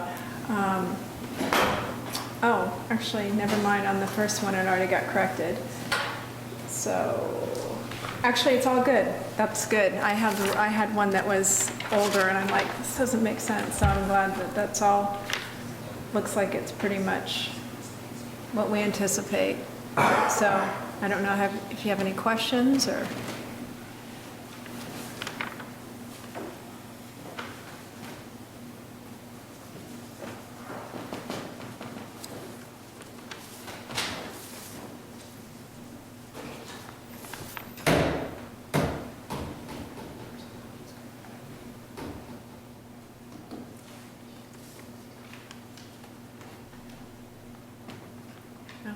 It doesn't change much, yeah, so try to kind of keep it within the same categories of pricing, so. The other thing, I don't know if you guys had a chance to look at the memo I sent out, and did you all have a chance to read it? You know, regarding proposing to eliminate the office of listers and to go ahead and to appoint an assessor. I kind of wanted to open that conversation to see what you were thinking, your thoughts on it. Betsy, what have other towns our size done? I know, I actually was a lister here once. I know that lifetimes ago. Heinsberg switched over because it was kind of the same story. It's really hard to keep a board. Well, it's hard to keep a board full. Usually one person, it comes down to one person doing the job, which makes sense because there's a lot of interchangeable parts, so. And I couldn't name a lot of towns, but I have heard through the grapevine that this is pretty common to do nowadays because the board of listers is like I said, not sustainable.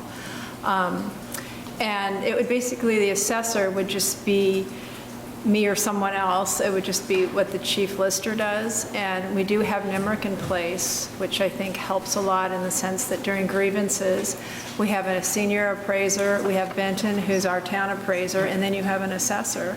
So you don't, you've got a lot of checks and balances. So it's just our opinion as the board, but we'd be very comfortable saying that this is probably a very practical way to move forward. So.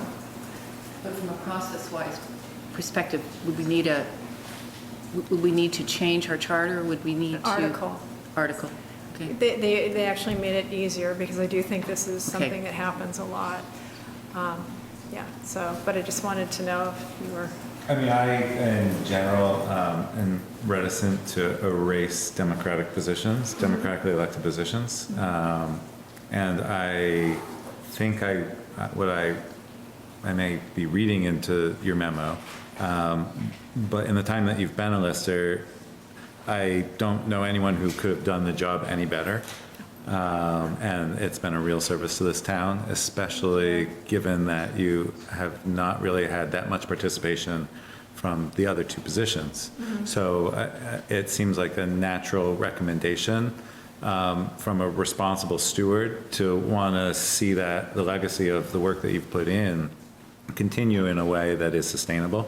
Right. And so that's what I'm reading into the memo of why you're recommending. I mean, it would be great to have a board if it worked and there was enthusiasm behind it, but there isn't. And so I just don't want, I'm going to be bowing out sooner or later, and I just don't want to leave the town high and dry, so I'm trying to think of a way that's going to work, that's going to benefit the town. I absolutely have no dog in this fight, so to speak. I mean, I just want to see the best interest of the town, so.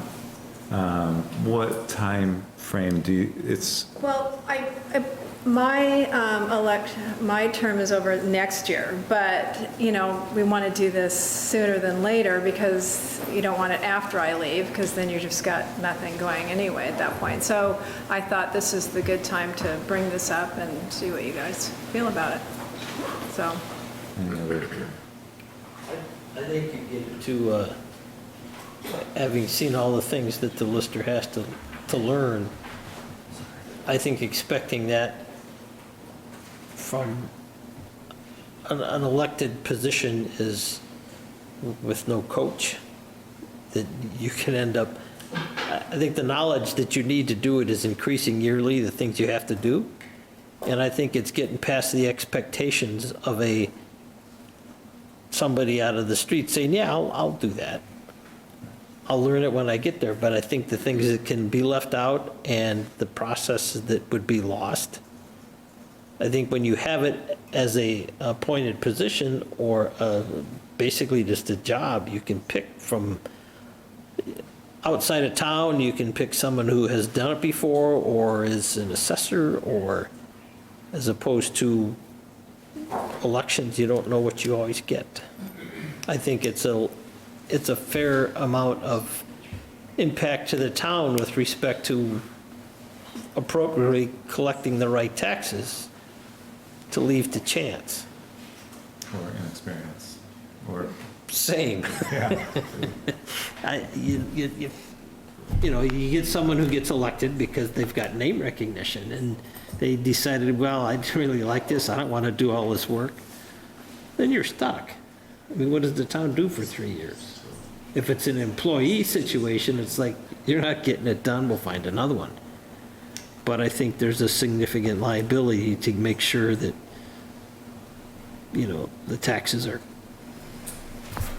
not collected, but. Grand list is taken care of. But, and I, not to interrupt, but, I would be happy to, write an article in the Charlotte News or the Citizen just to explain this whole thing so that people aren't kind of blindsided by if you guys decide, to put this on the ballot as an article, that people understand our thoughts behind this, and that it's not just, we're just trying to, like you said, just do away with democracy, so to speak, but that we're just trying to put a safeguard in place. Sure. I probably would lean towards having one agenda item, maybe 20 minutes to a half an hour. I think we really fleshed out what the options are, but something that can be warned where people see that this is an issue that the select board is considering Right. bringing up for an article, and people can come to give their input too.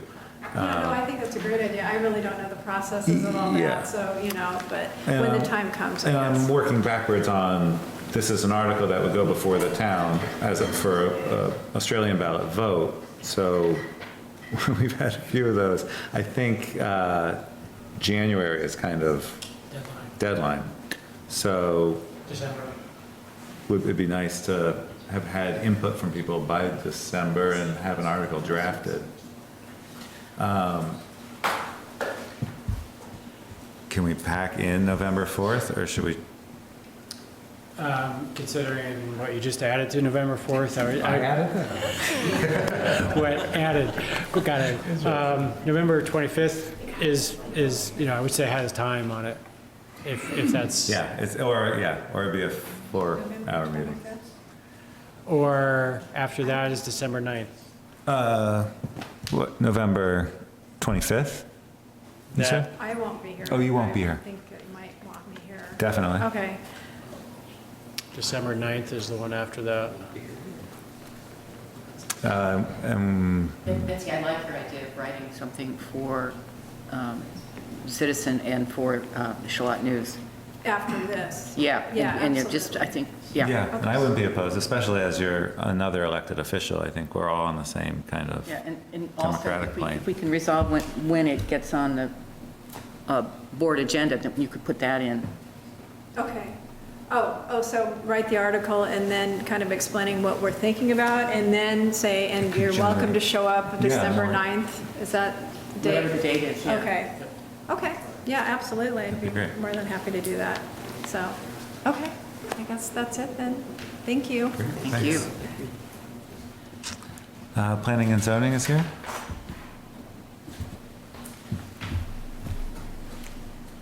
Are you presenting? Yeah. He's been here all night. Well, I thought Dean's summary was quite good. Yes, it was. But I will say a few things, which was Dean and myself and Peter, just for the microphone. Okay, he's good. and Frank and Daryl met maybe a week and a half ago to go through the budget. And there were a couple areas, if we look at, why don't we look at expenses first? We looked at really the big ticket items. Of course, the first one is legal. And if you go back, I went back to 2017, and our legal fees for that year were $7,500. In fiscal year 18, they went up to $10,200. And in fiscal year 19, they went to $11,174. We're maybe almost halfway into this year, but I think there's a lot of costs that aren't in this number of $874 so far. So I think it's a little deceiving in terms of thinking it's going to be lower. So in any event, we thought it would make sense to put in 11,000 as a projected number for legal expenses for 21. We budgeted 10,000 for fiscal year 20.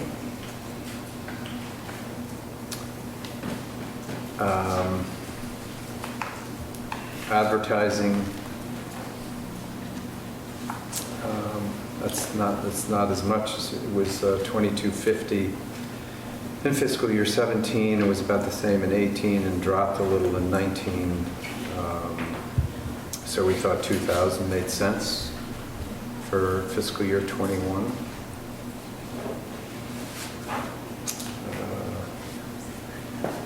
As far as the telephone, equipment, we didn't do much there. We pretty much kept the telephone at 800, which is what it was for year 2000. Advertising kind of goes up and down depending on when years that we have an updated town plan or updated land use regs, the costs are going to go up. So We thought 2,000 made sense there. We also, I thought we should eliminate service and contracts because we haven't used it in 3 years. There's no point to carry that.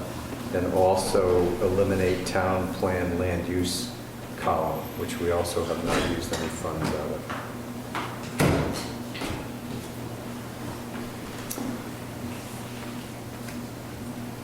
As far as revenue goes,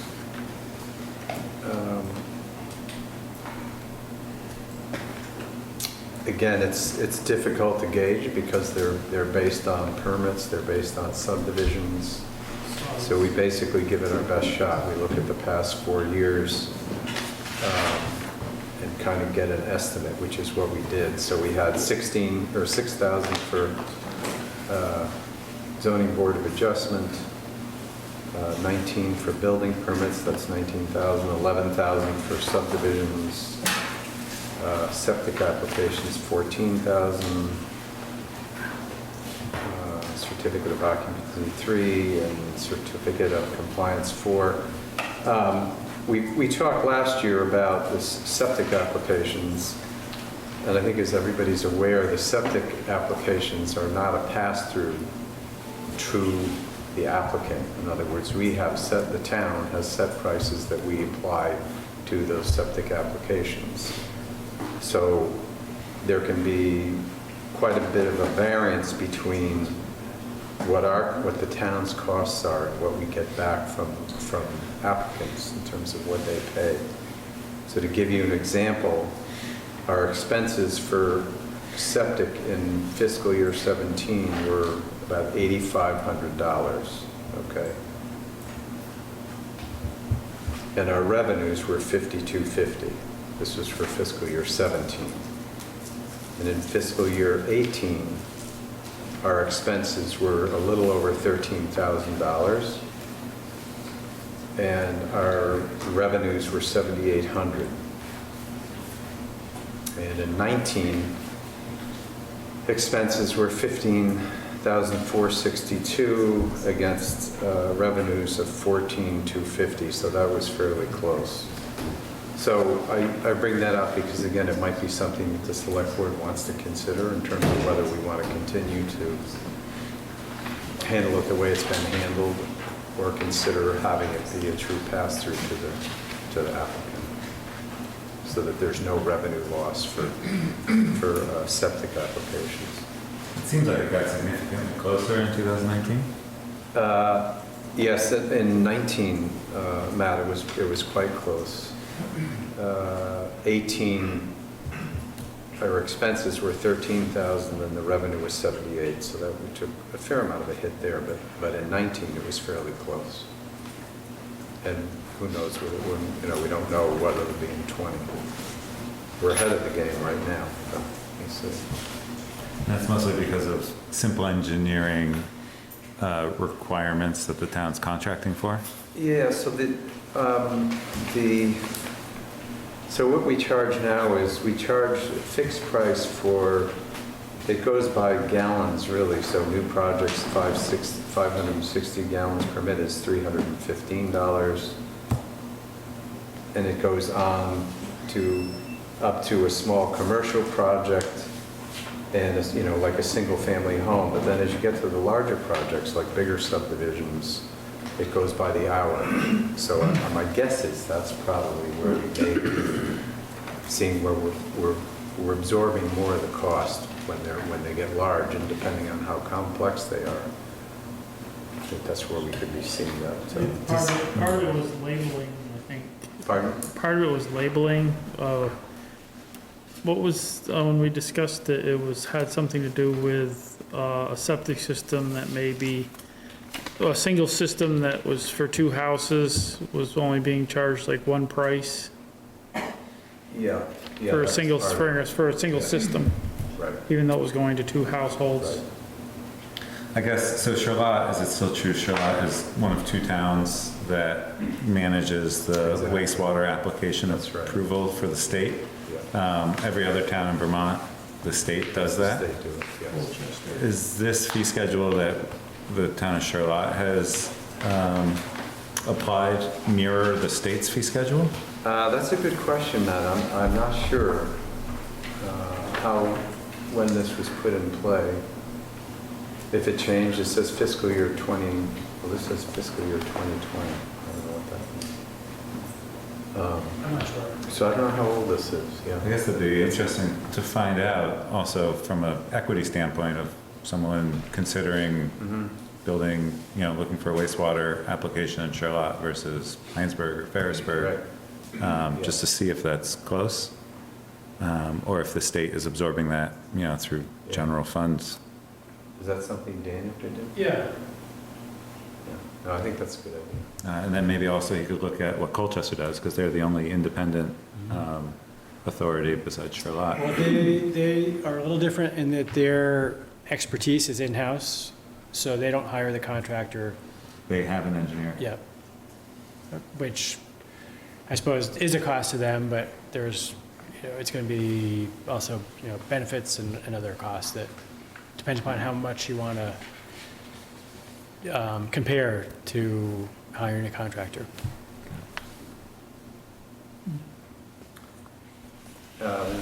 One other item, and that was salaries. And I think for the We removed the zoning planning. Pardon? We removed the zoning planning salary. Correct. Yeah, so one of the Because things at one point, we had a person who did both zoning that's right. and was the zoning administrator and the town planner, so we had a single item for that. And it's been divided back up into the two positions. So I was, when we were discussing this, it seemed a little odd to me that the scale for the town planner and the zoning administrator were different, which didn't ring true to me, especially in light of the fact that they used to be, one person used to do both of those tasks. And I talked to Dean about it, and he had sent me the information about the scale system that the town uses, and he had made suggestions to make some adjustments. So I looked that over today, and I thought it made sense. So it basically put them at the same rate. I think what's important to recognize, though, is there were changes made to the job description since 2016 for zoning administrator when the position, it was added to that position to staff the zoning board and also become the health officer. So, if you look at this, the red are changes, and these changes have already been made, and that was after the job was ranked and put on the grid. So, never went back and looked at the ranking of the job with the new duties. I think unless anyone disagrees that this is something that's going to need a little more time to look at, and we should put it on the November 25th. Okay. That would be good. But it looks like most of the legwork's done. And people have a copy of the Palmer manual. Yeah. I'm just lucky. I'm not sure we need to do that as part of the budget thing, because we're gonna open a can of worms as soon as you start this one. So it's gonna be more than an hour in November. Yes, but I just, even if we weren't running behind tonight, I think we don't have enough time to get into it now. Should be separate. Yeah. Yeah. And I think it should be after the budget's nailed Season. down, because we're supposed to do I don't know, what is a 5-year review?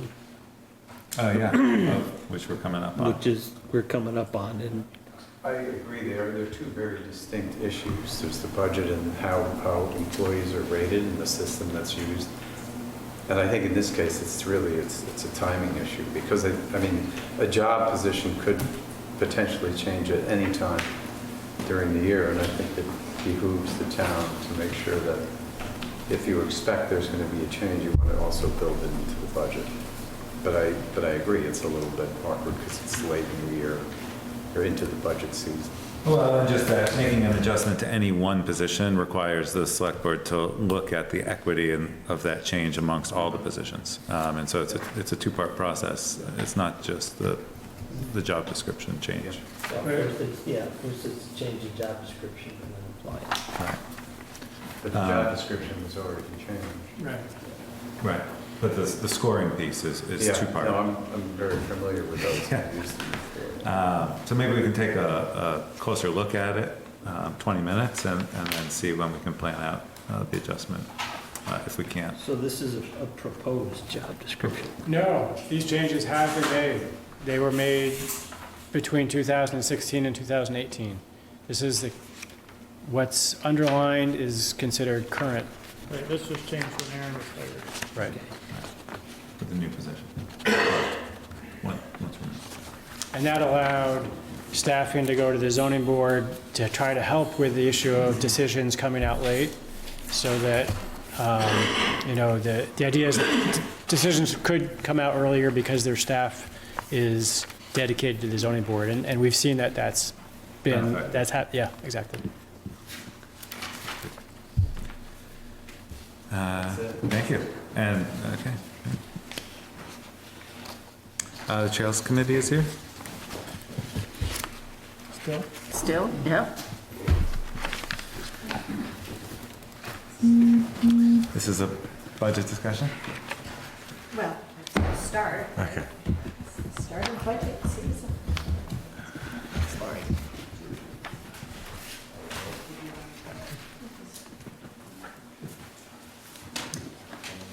So, we don't even need an Excel spreadsheet for ours. Our budget's pretty straightforward. The annual budget is pretty straightforward for $1,500.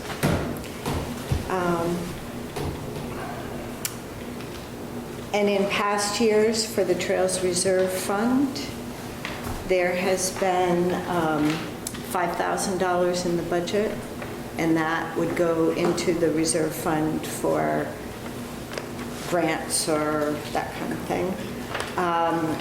As I think we talked about, I can't remember how long ago, that was about a month ago that I was here to just sort of kind of as an introduction to what we're looking at in the Trails Committee.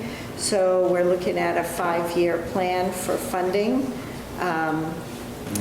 And depending on how State Park Road goes, it may include State Park Road, or if that does get done, then it would include from the West Village down to the train station on Ferry Road, and also from co-housing into town. So kind of the next section of the Town Link Trail.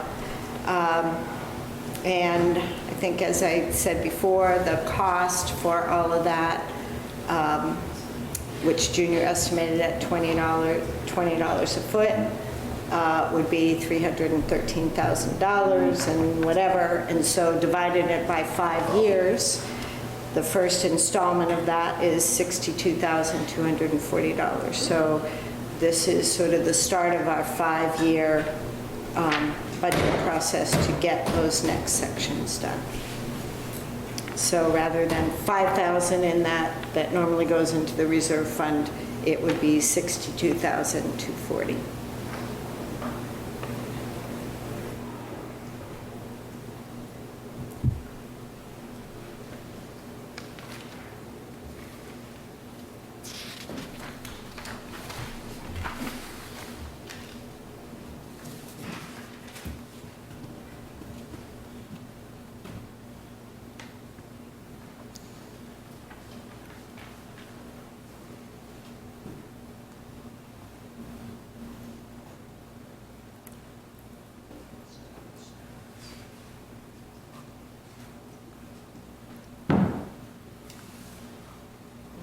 I guess in support of it, I don't know how much more you want to hear, but our survey through the Front Porch Forum is actually, the final one is coming out in the Charlotte News this week, so you'll be able to see how people responded to that.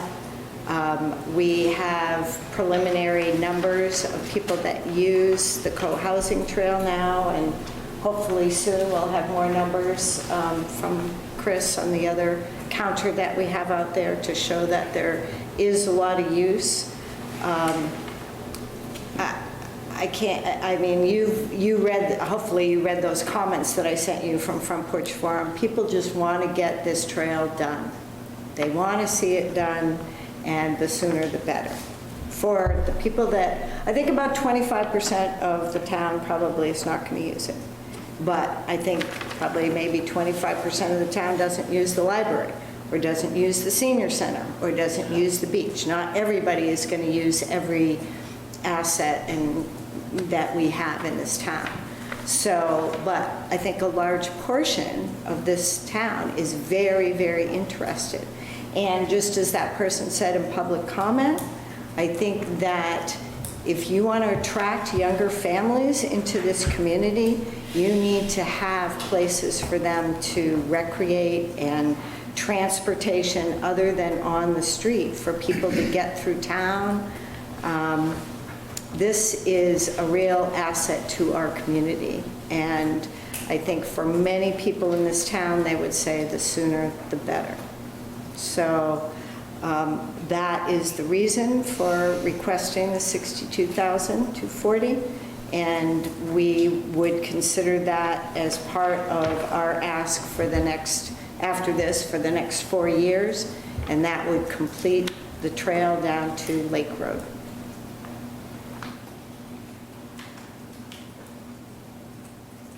I see one, in comparing it to both the library and the senior center, their capital, most of their capital improvements were done by donation. This is requesting that there be no donations and it be added to the taxpayers. Is there, so if you presented to the town and said that we need $300,000 to finish this and we want $150,000 of donation and the town to pay the rest, for example, like they did with the library. I mean, how much do you get in donations every year? Well, last year, I think it was $5,400 that we got. But we also have received $90,000 in grants for the first part of the Town Lake Trail. So the town paid very little for that from the section from co-housing right up to State Park Road. And the ongoing costs would be much lower than, you wouldn't be able to compare those to the Right. libraries. The town paid nothing for the underpass that, I can't remember how much that cost, but it was a lot of money that we did not have to foot the bill for. So for the first 2 miles, I think it's 2 miles of this trail, we have paid, I don't know, I'd have to look back and see how much, but maybe $20,000, maybe more. I don't know exactly. So we have given, I mean, there's been a lot of work put in that the taxpayers of this town have not had to worry about. So, you know, certainly we can continue to fundraise. We can do some bigger donations and all of that, but I feel like at this point, there's, you know, we've done a lot already to make sure the town didn't have to pay a lot of money for the first 2 miles. And we're trying to make sure the taxpayer doesn't pay money for the next half mile on State Park Road, too. And the town didn't want V-Trans grant for that. That's an important thing. The Yes. committee did want the V-Trans grant, and the town chose to not do the V-Trans grant because it was too restrictive. Well, no, we did. We went for it. But then we were told not to go back and try for that grant again. They told the town not to try. They said that, what I understood was it wasn't a good candidate for that project, for that grant That program. was this summer.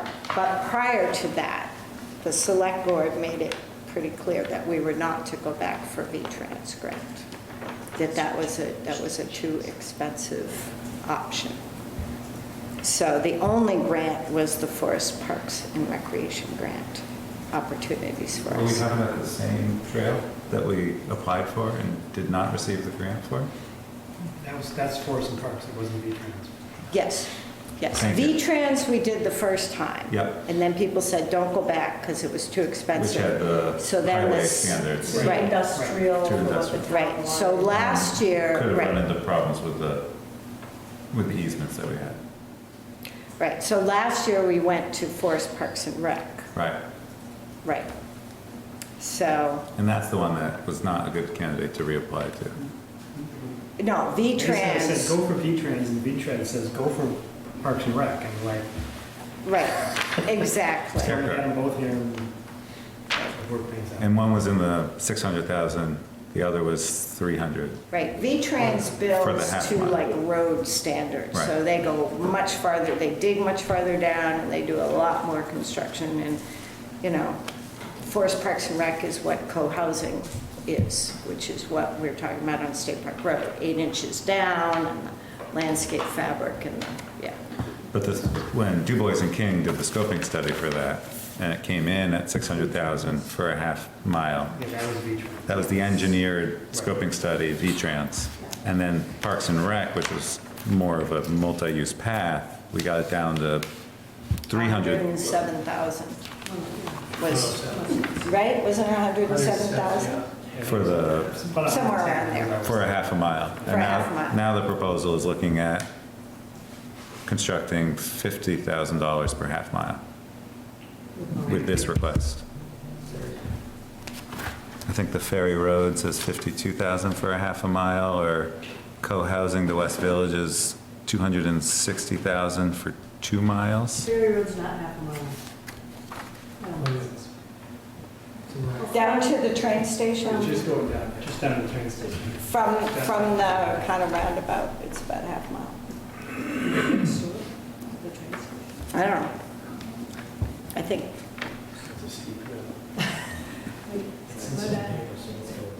So I guess my question is, as far as construction standards, we're departing from the Parks and Rec 100,000 for a half a mile spec that we applied for and didn't get, and moving to something that would be half as expensive to build? Is that what the Trails Committee is the planning? Trails Committee went with Junior's recommendation of how much he thought it would cost to do it for those sections. For Junior to do it for the town? Yes, Junior, because Junior did an estimate on State Park Road as well, Okay. I think originally, and I think that was about 100, It was less. 100,000 or That was less than that. less than that. Yes, Jim. One of the things that the State Park Road also has, some of the crossing of the brook and all those other things that add in money that don't exist on this portion. You know, so that's why that one could come in for less money.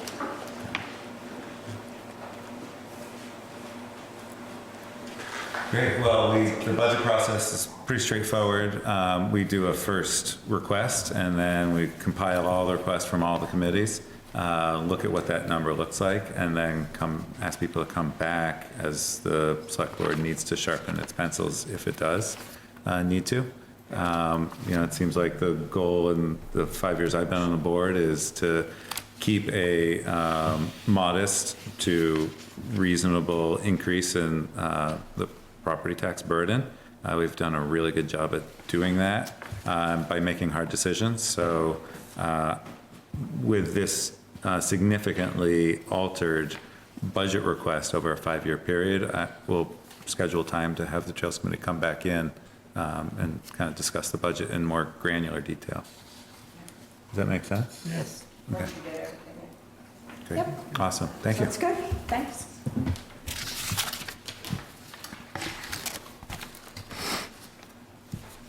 CVFRS-preliminary?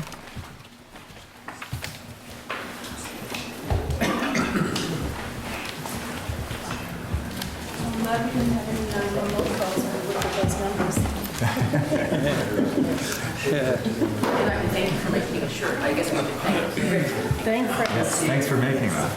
We still have a few more days.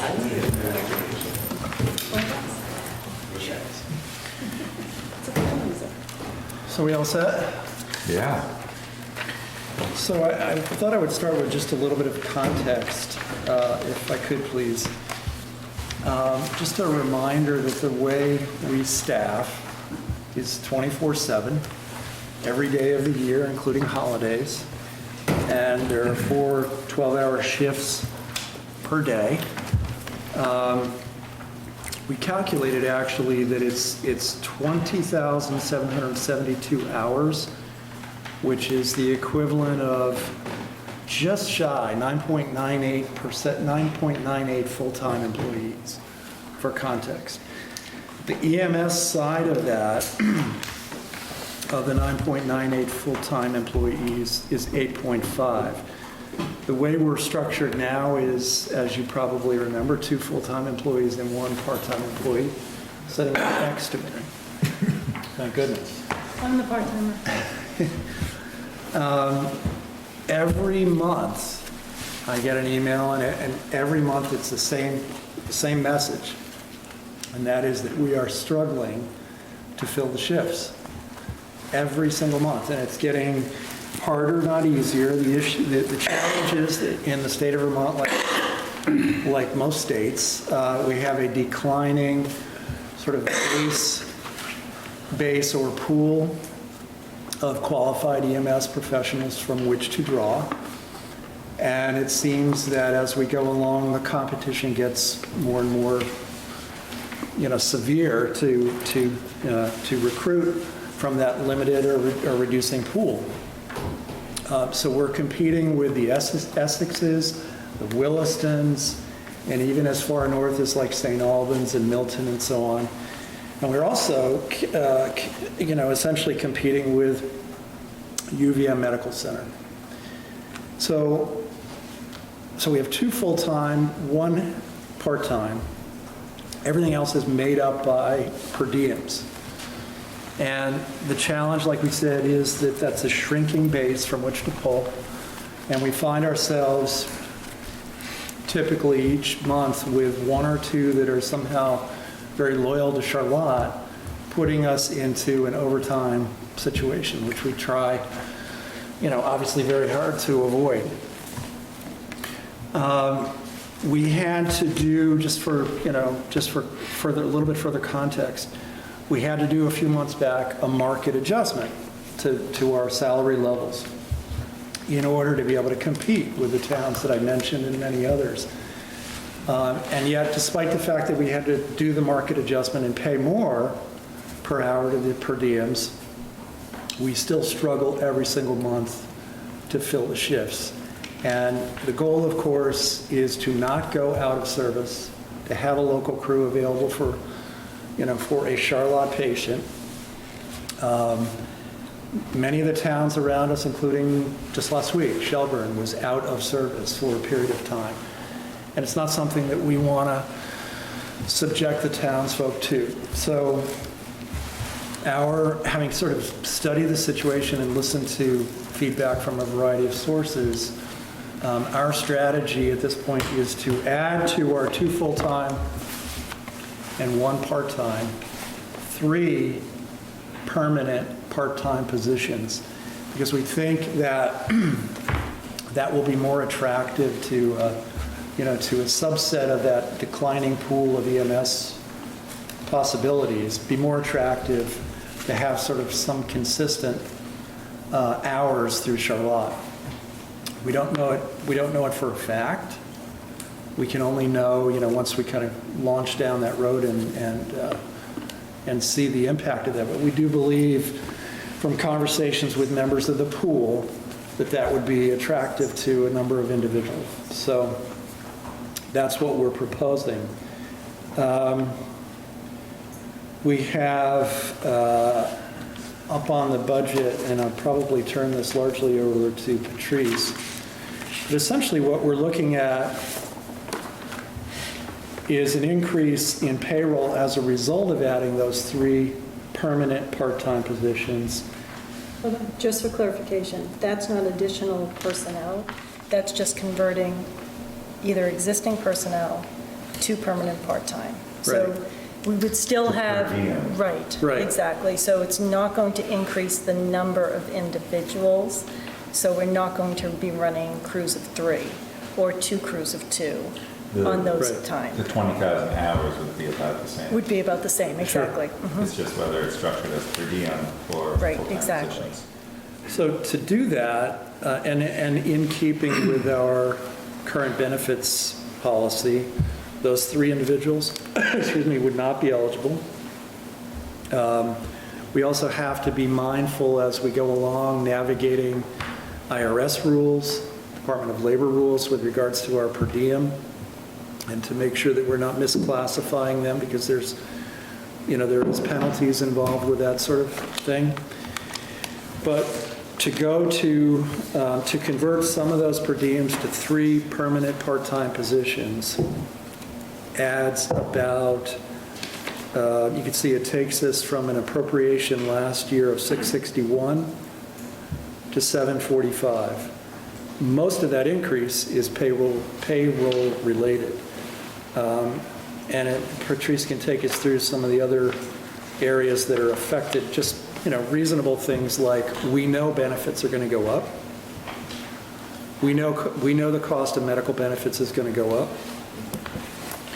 Remember, we as an organization converted from Anthem to MVP last year, or a couple of years ago, to help to try to control some of those medical insurance costs. We know things like utilities are obviously going to go up and so on, and that's all baked into this analysis. It's something I looked at that I think is worth mentioning. If you go back to 2009, 12 years ago, and look at what our appropriation was then, which was $472,000, and you look at what our capital spending infusion from the town was that year, which was $182.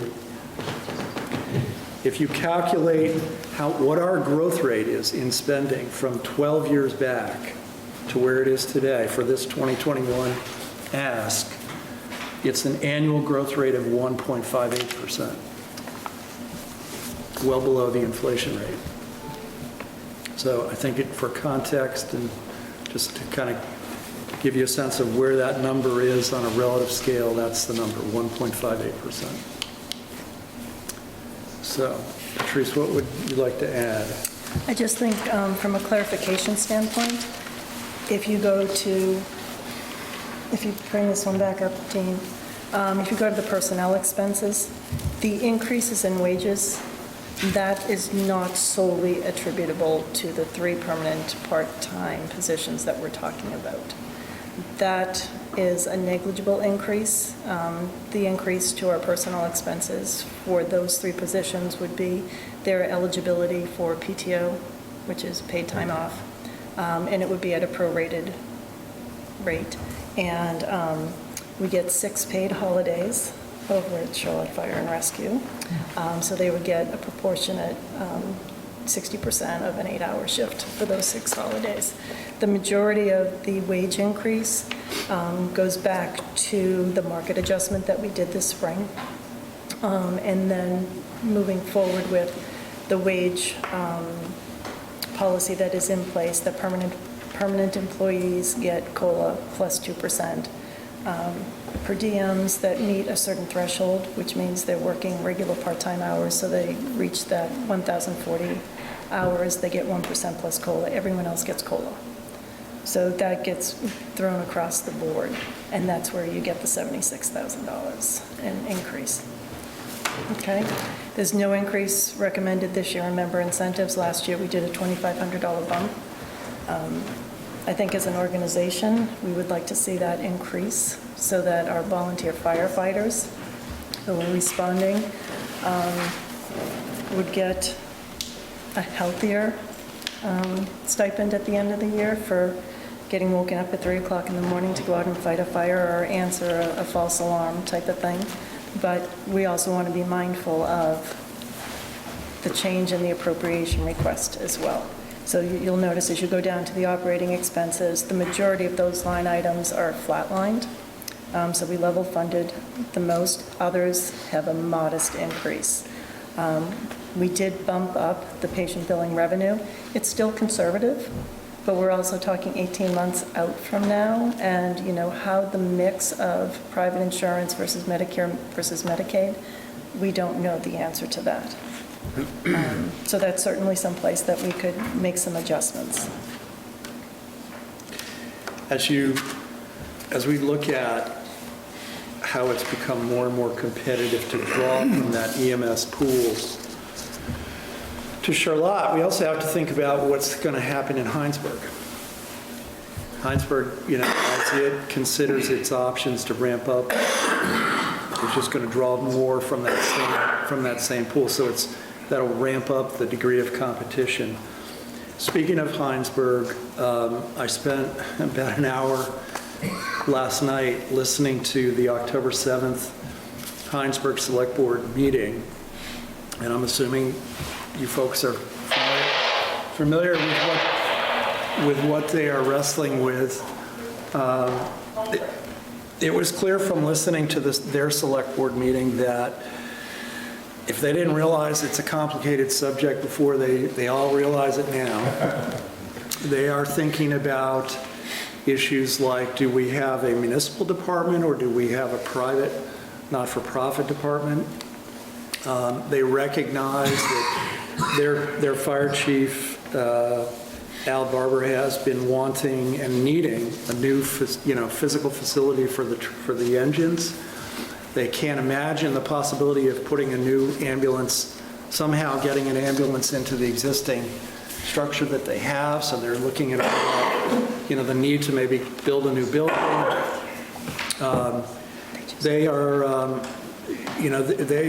It was clear to me listening to it that at least in the short term, on a short-term basis, they're thinking seriously of trying to partner with Richmond and Charlotte to provide, EMS services to the town.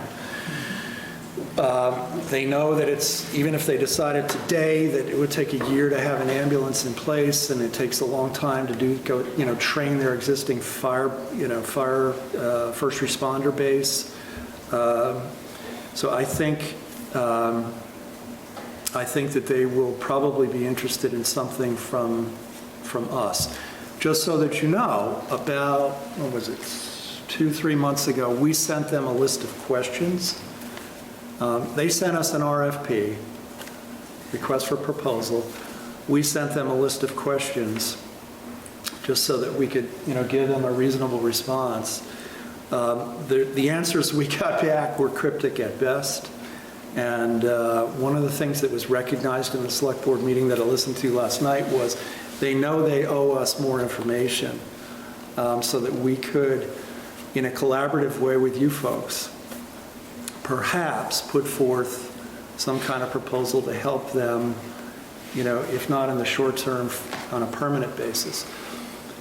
But that might be another 2-hour plus session.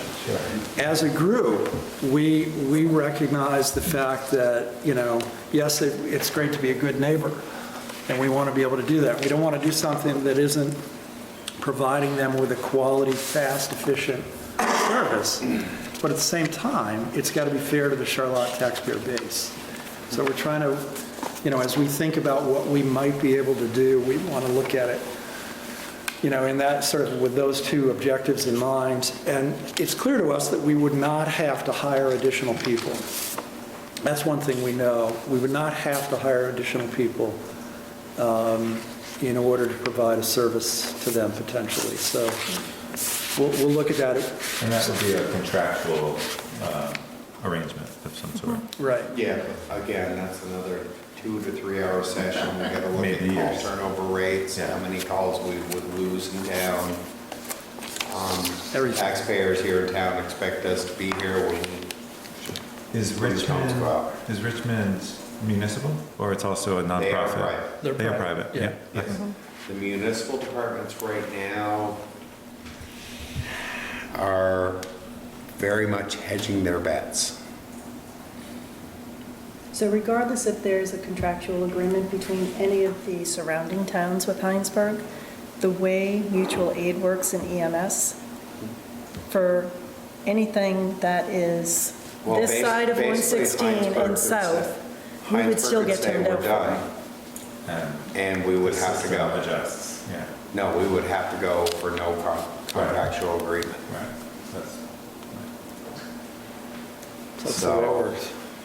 it's worth entering into the discussion Yeah, I think you guys. because we might have to do it anyways That's right. because of our licensing through the district.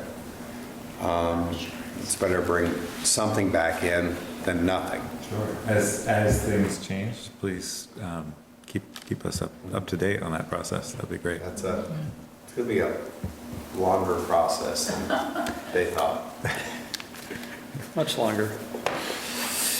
Okay. Well, Any other questions or?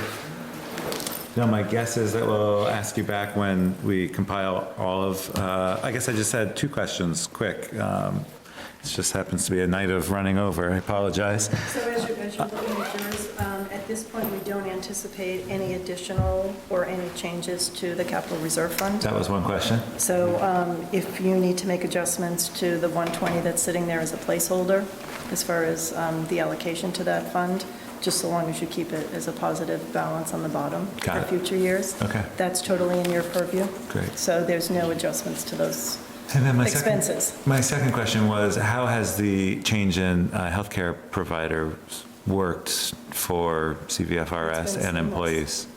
Actually, they have a great. Because you had significant savings there last year from switching over? And for FY, so 2020, calendar year 2020 is when they changed their rates. The rate increase is just over 9% for the policies that we offer. And they have a great wellness. I don't participate in that because I'm not eligible for our benefits plan, but they have a wellness component. If you have a family plan and you have children under the age of 18, there's dental included in it. So it's a pretty comprehensive plan that MVP offers. They sort of annex Cigna's physician network, so that's a part of the package. And one of the things we did was, we're small enough, we looked at what the individual doctors already were for our existing employees and make sure that they were part of the network. And their network is fairly comprehensive. Yeah. Yeah. Thank you. The only thing I would like to add is the same thing I say every time. The wage pressures are going to get us before we're done. The medical center just signed a new contract. We have ambulances around us who have been strictly volunteer for years who are now hiring. This finding people is going to become a dollar item before we're done. And what can you offer me to work at your service? I would not be surprised to see we have to do another adjustment next year. We're already below the curve, and Despite the adjustment. and with the economy right now, it's a steep Below curve. 2% unemployment. I don't know what it's like in your field, but it's hard for every business right now. A very small group of people, and now we have these other squads that have never hired before hiring. And we have the medical center, which finally has a contract with this group of people that we hire out of. And that contract is well above what we pay. So, Yeah, so the same individuals are taking jobs at the medical center, so they get a foot in the door as ED techs. And if they're working a night shift, they get a differential, and it's double-digit dollars more than what they're getting paid to run an ambulance. Plus, there was a new I'm just trying to put it out there. I've been warning you for years. Every time I come in here, it's the same thing I preach. Plus, there's a brand new for-profit ambulance service. They're not running emergent calls right now, they're just inter-facility transfers. They're keeping a So- quote-unquote open mind to that. But for what they're paying, it's probably 30 to 40% over what we're paying right now. So, it's a challenge. So, I mean, one of the things to keep in mind is with the permanent part-time positions that we're talking about, the things that does for us is it stabilizes the schedule. So you're guaranteed that you actually have a full legal crew here and available. Yeah, piecing So, together. right.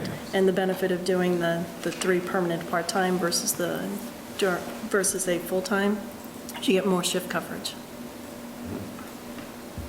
But, And all 3 are 60%, is what I picked up? right, Yeah. yeah, okay. they'd be working 2 fixed shifts every week, so you get six covered, plus our other permanent full-time employee covers 3, so you have 9 of the, 12.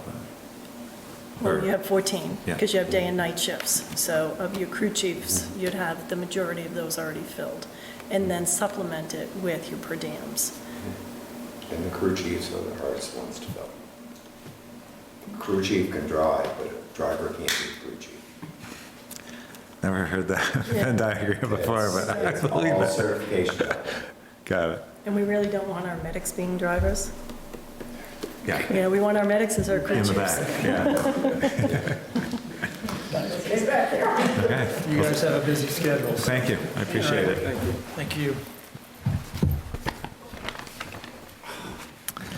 The library, welcome. Thank you for your patience. I dare you to do this within 10 minutes. We'll try, maybe less. We like it there. You'll be the first of the night? Actually, we were going to give you a very brief slideshow first. Yes, but sure, it's like 30 seconds. Just because we've had some feedback that you guys don't know what's going on over there. Something's happening over there? It's very exciting. They poured I brought us. you a chair, did you see that? Yes, it's adorable. Yeah, so here we are. That was that nice drone photo that the re-arts people took of the fall colors in our little campus with library expansion beginning. So just a thank you to everybody who's helped out, all the folks at Town Hall who let us put the Dropbox here and fielded all sorts of questions about the library, people thinking this is the library, so that's fun. And all the patrons have been very positive and patient with, as we tell them, oh, nope, sorry, today you can't go in that door. And then everybody in town who's just helped to make this possible in many different ways, and Fritz for all of his help and expertise. Yeah, so here it is. That's the new entryway sidewalk from the north end and the children's center kiddos looking at that, and then where they started, I would not be able to tell you what part of the building that is, but you probably could. Footings. I thought that might be, but I didn't want to embarrass myself by saying that's what they were. Yeah, and then they've started, if you notice, they've taken off sort of the back end of the children's room. They put up a temporary wall, and it was very nice. They added some windows, so you can look out of the children's room and see with the construction, so that's pretty cool. And then this photo on the right is from today when they were pouring the slab.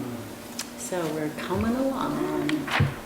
And this is just a small list of all the people, the groups that are helping out. Everybody has been very patient with us and all of our questions, and yeah, so far so good. I'm pretty excited. And quite a number of local people have been involved, which is Yeah, it's been really great. So, yeah, so well, that is going on. We're working to maintain access to library services, get all our stuff packed up for our storage container, and we continue to seek funding for the new library items that we'll need.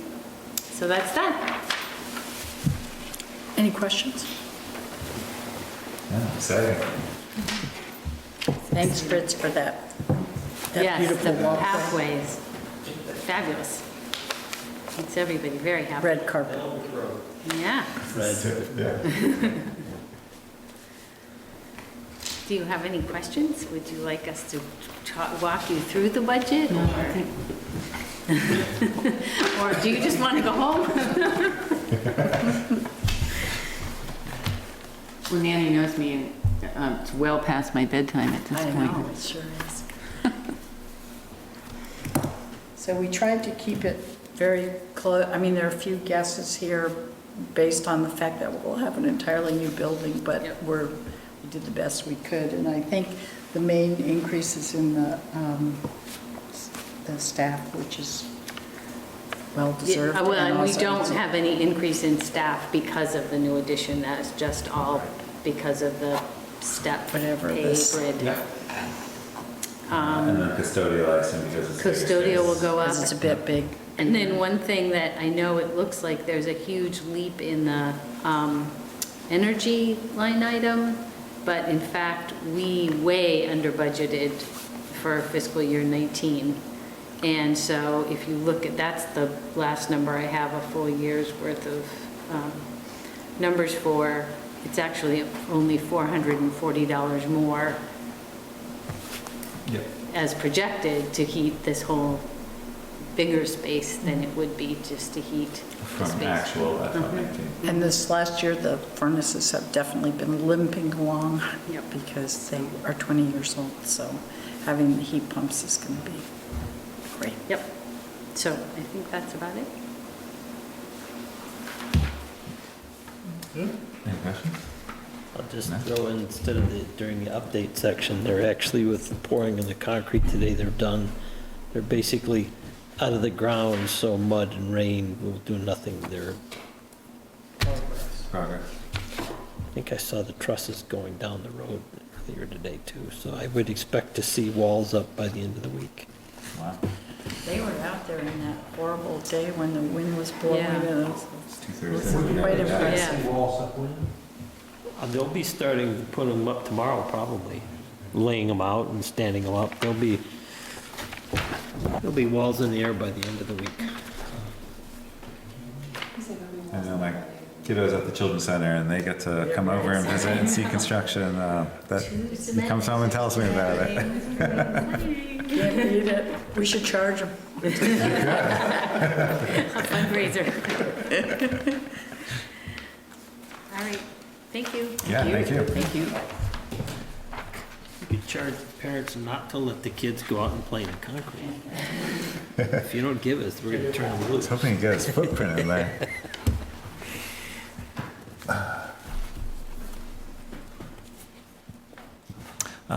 Next agenda item, the request for proposal for net metering agreements for solar panels on the library roof and to offset the electricity use at other town buildings and facilities. Welcome, John. Thank you. And Deirdre.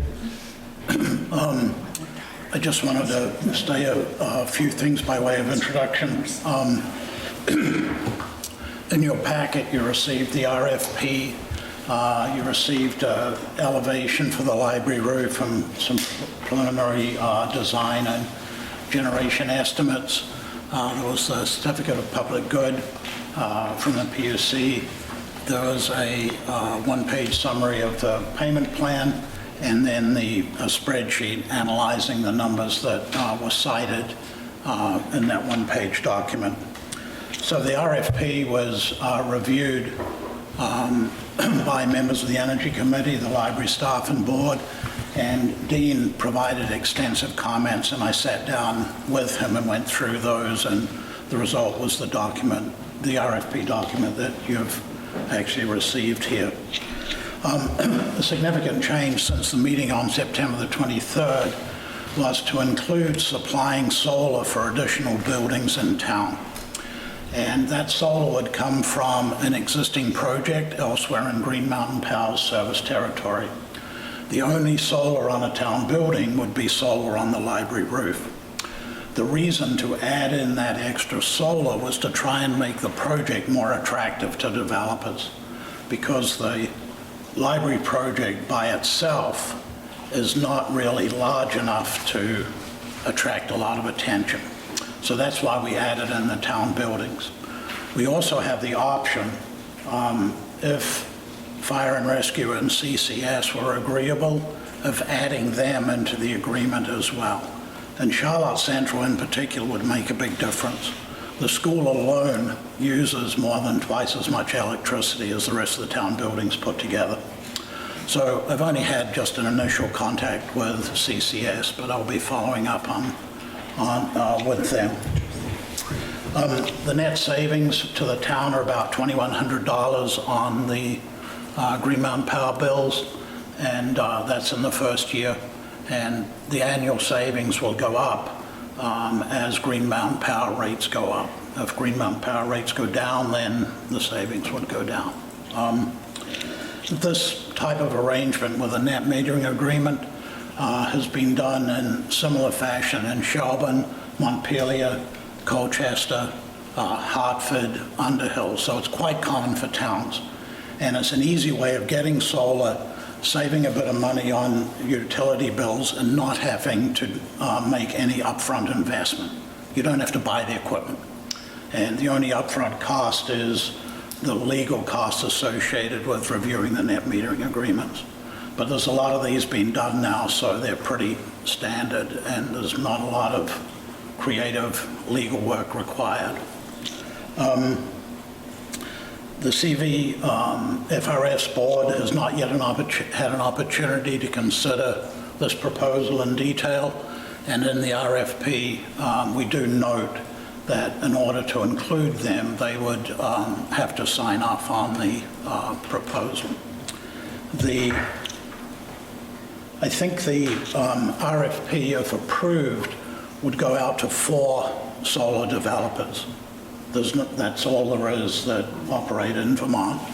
And we don't really obviously know what sort of response we would get.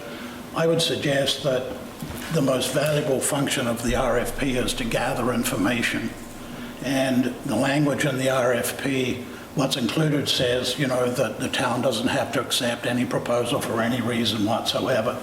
So I didn't see any reasons not to go out with an RFP because we have that flexibility about saying no. There is a pretty aggressive schedule in here, and that's because the federal tax credits go down from 30% to 26% at the end of the year.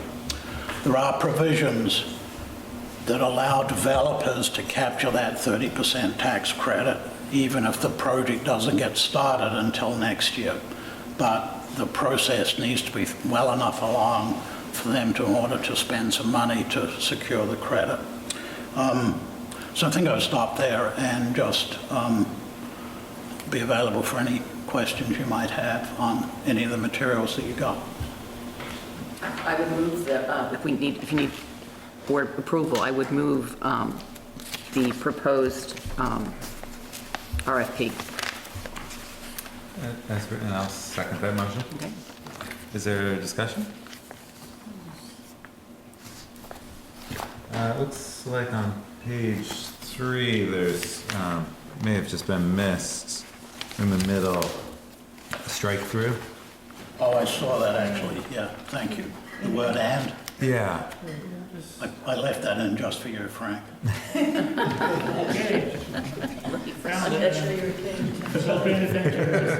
always paying attention. So that is to be removed? Yes. Yeah. Friendly amendment? Yes?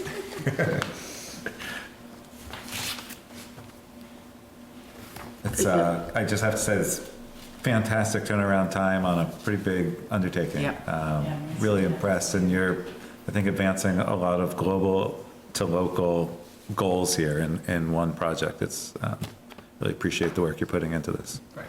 Thank you. Well, we had lots of support, so that made it possible. Thank you. Yeah, it's clear. Yeah, we'll see if they bite. Do you think the school would be included in this possibly, or that's up in the air? I think that's up in the air, as it is with fire and rescue. Okay. Shelburne experience may be relevant here. I met with the town manager there a little while ago. They sent an RFP out for solar on the library roof. They got developers coming back and saying, well, what about the rest of town? Nice. Let's see what else we can do. And they ended up doing a similar agreement to what we're proposing for, you know, I think pretty much all the buildings in town, including the wastewater treatment plant.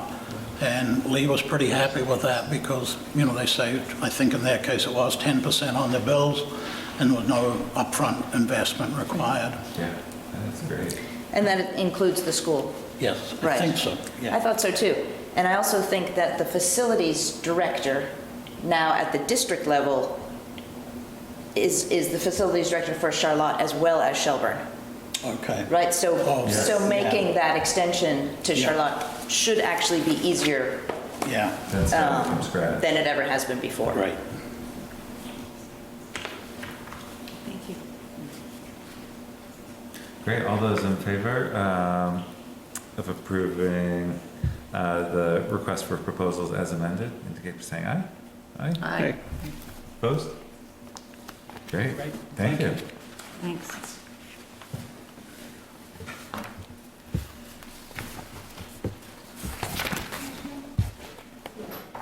Okay, that shaved 10 minutes. I am keeping track. I would drink coffee, except I never go to sleep, and Yeah. I can't do it. Can't do it all night, huh? Well, no. There's a lot of things. I never take red-eye flights either. Oh, yeah. Okay. No.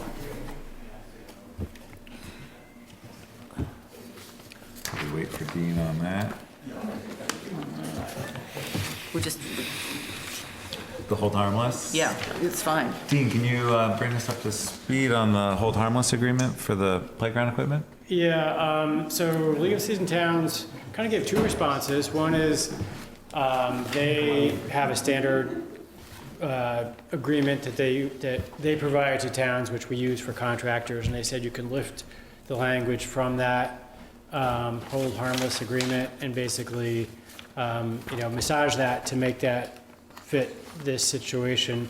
The other response was they weren't as concerned, seemingly, if the town isn't involved in the installation. I think their concern came from initially if the town was taking the old equipment and putting it in a new location. And so they're basically, in that case, the contractor, when they install it, normally has insurance, and the product normally has insurance. And so reinstalling old equipment, all those insurances wouldn't be there. So it seems like their concern is a lot less, but using the hold harmless agreement would be probably a little belt and suspenders, and that would be fine. So if we sell the equipment, have Kind of the, like going an as-is sort of yeah, thing when you buy something used. Buyer beware.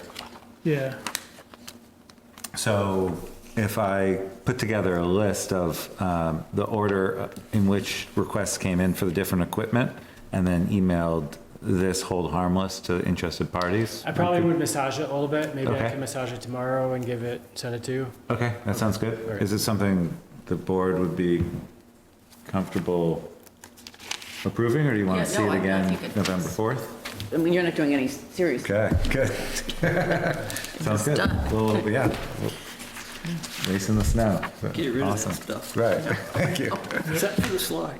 That's right. We're gonna install that right here. That Get slide. it out of Junior's way. Yeah, exactly. Looks like we got a couple more weeks of good weather.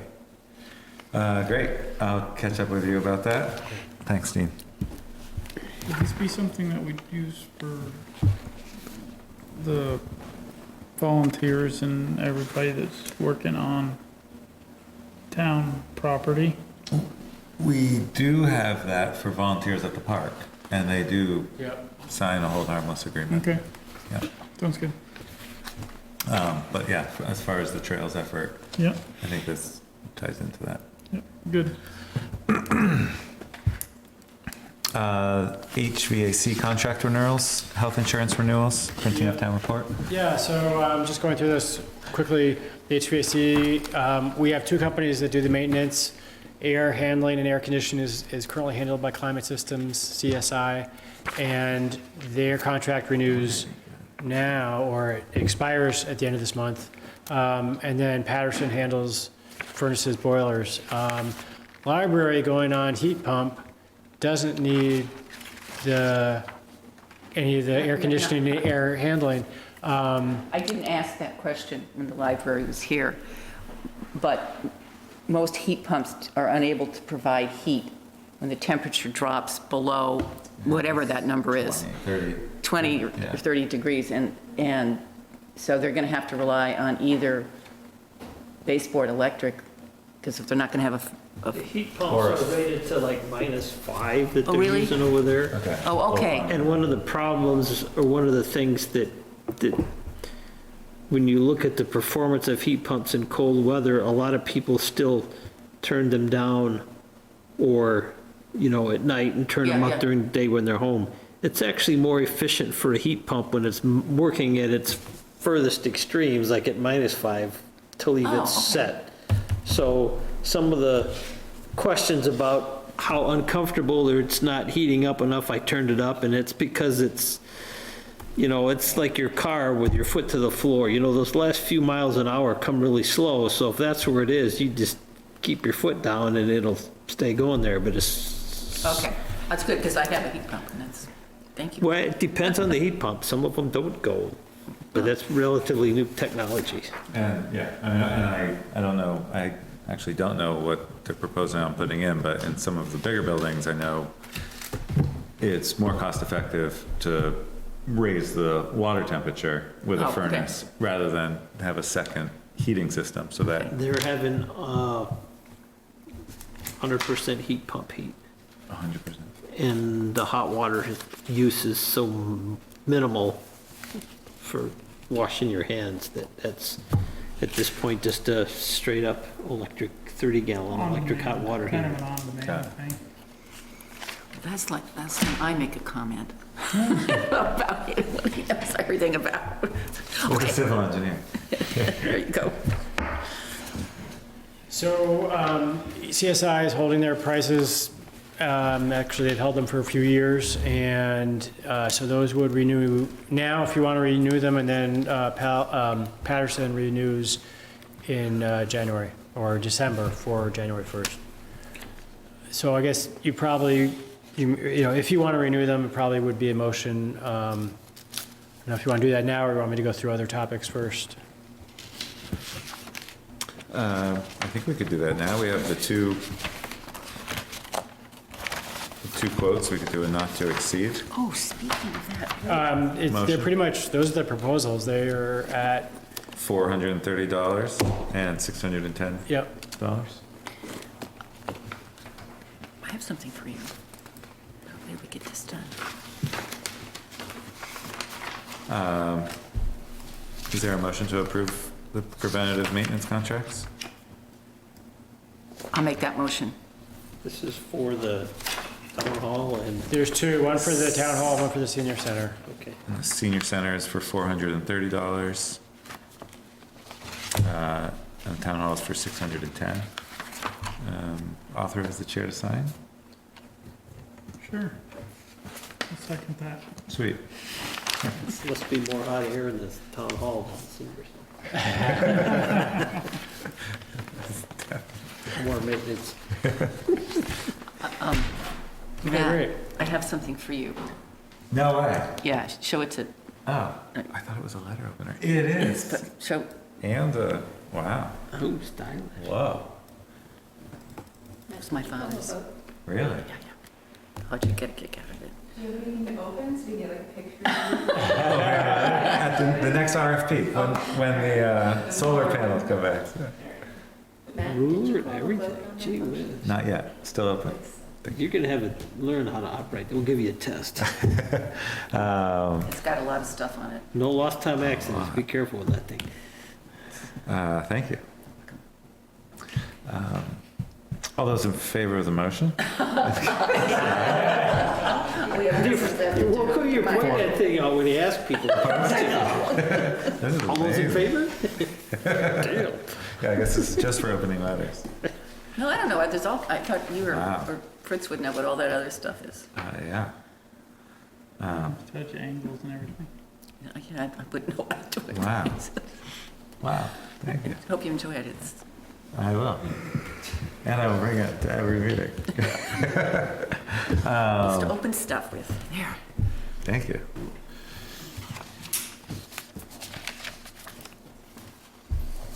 The health insurance renewals? So the health insurance, this is more of a check-in to see if we want to go in this direction of staying with Blue Cross, and the HRA administrator is Health Equity.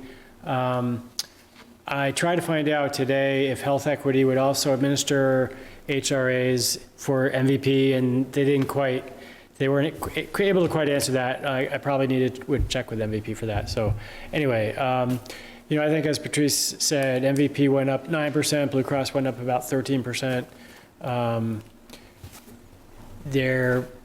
I guess there is actually a conference tomorrow in Middlebury. Blue Cross is putting it on to talk about sort of the health insurance landscape and new laws and whatnot. And I was thinking of going to that. There's also one in Burlington on, I think, the 31st, and Montpelier on the 5th or something like that. So, I mean, if you wanted to change gears, we would need to know pretty soon. I don't see the select board having the bandwidth to act on that change by December 31st. Right. But it is something I would like to look into next year. Yeah, unfortunately, they only give you the prices, beginning of October, as far as having a sense of what the cost is going to be. So, Right. I mean, they might ask for a rate increase earlier in the year, but I think that in general, the CVFRS experiences significant savings by switching to comparable plans. Right. And it's just something I think, we should look. we should responsibly investigate for the town. Covered where there was no complaints about About the change. the change, so. But there's a lot of legwork, and I actually like that they took the time to make sure that people's existing healthcare providers are in Right. the network change. Right. That would take quite a bit of homework if Yeah, employees. I wonder wanted how you it. do that without violating HIPAA, but, I would think it'd have to be on a volunteer basis. Okay. If people wanted that Right. to be looked into. Just give them two lists and they can answer yes or no. They're on here, no, they're not. Yeah. True, they could just respond with a certain, okay. So I penciled this in for the November 4th agenda, just if there's follow-up information and maybe finalizing it in, perhaps at that meeting, if you definitely want to go with Blue Cross. Yeah, I don't see any other. Okay. So the town report, I got 3 quotes, and initially the ranking was Vantage Press was the lowest, and then Repro said they would match the lowest. We have used Repro for the past 5 or so years, and we've gotten to the point of, working well with them, and they went a little bit lower than Vantage Press, and they offer even a farther reduced price for a 2-year contract to do the town report. So that would be the very lowest. Are we allowed to enter into a 2-year contract? We did ask the League of Cities and Towns that. We've done it with our auditor. and Yeah, that's a 3-year right, exactly, contract. yeah. Did they say? one way or the other? Yeah, I'm trying to remember. It didn't seem like it was an issue. I mean, as long as there's a contract, it's not, yeah. I think they made some analogies, like, if you can enter into buying things and Right. other things over time, so you can. Like a bond, I mean, a bond is, you're basically bonding, or binding the future select boards to a payback schedule. Well, that's great. Doing the legwork to get a more competitive price. Do people have a preference between a 1-year and a 2-year? And between contractors? Or among contractors? We work with Repro, and it's the lowest. I would move that we go with Repro on the 2-year contract. Is there a second? Second. Any more discussion? Formerly Repro Graphics. Right. All those in favor indicate by saying aye. Aye. Opposed? Thanks.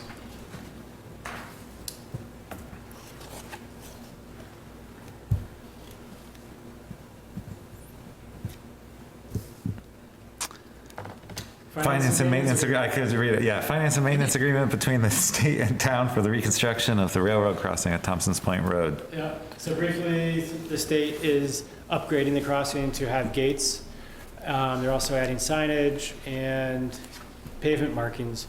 The portion, the town is required as part of this agreement to maintain the portion outside the railroad right-of-way. So the signs, basically the signs and the pavement markings, the towns will be required to maintain.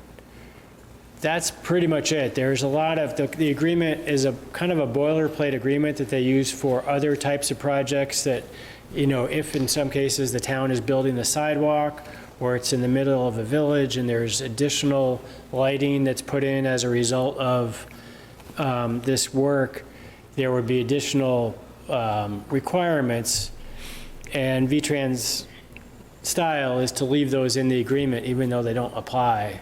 So there's several items in here that don't really apply, but I don't think they're a concern.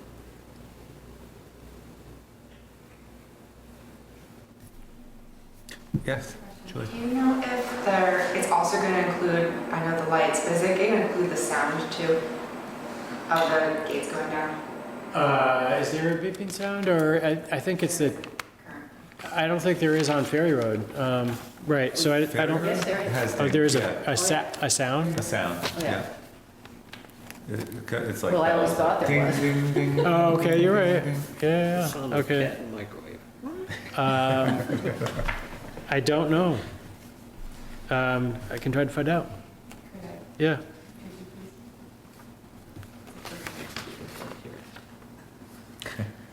I live right around there. You get ding, ding, ding for this. This is like your iPhone and you get a choice of sounds. There you go. Ringtones or? Ringtones. So that is pretty much that. It would need to be, you know, signed by the select board.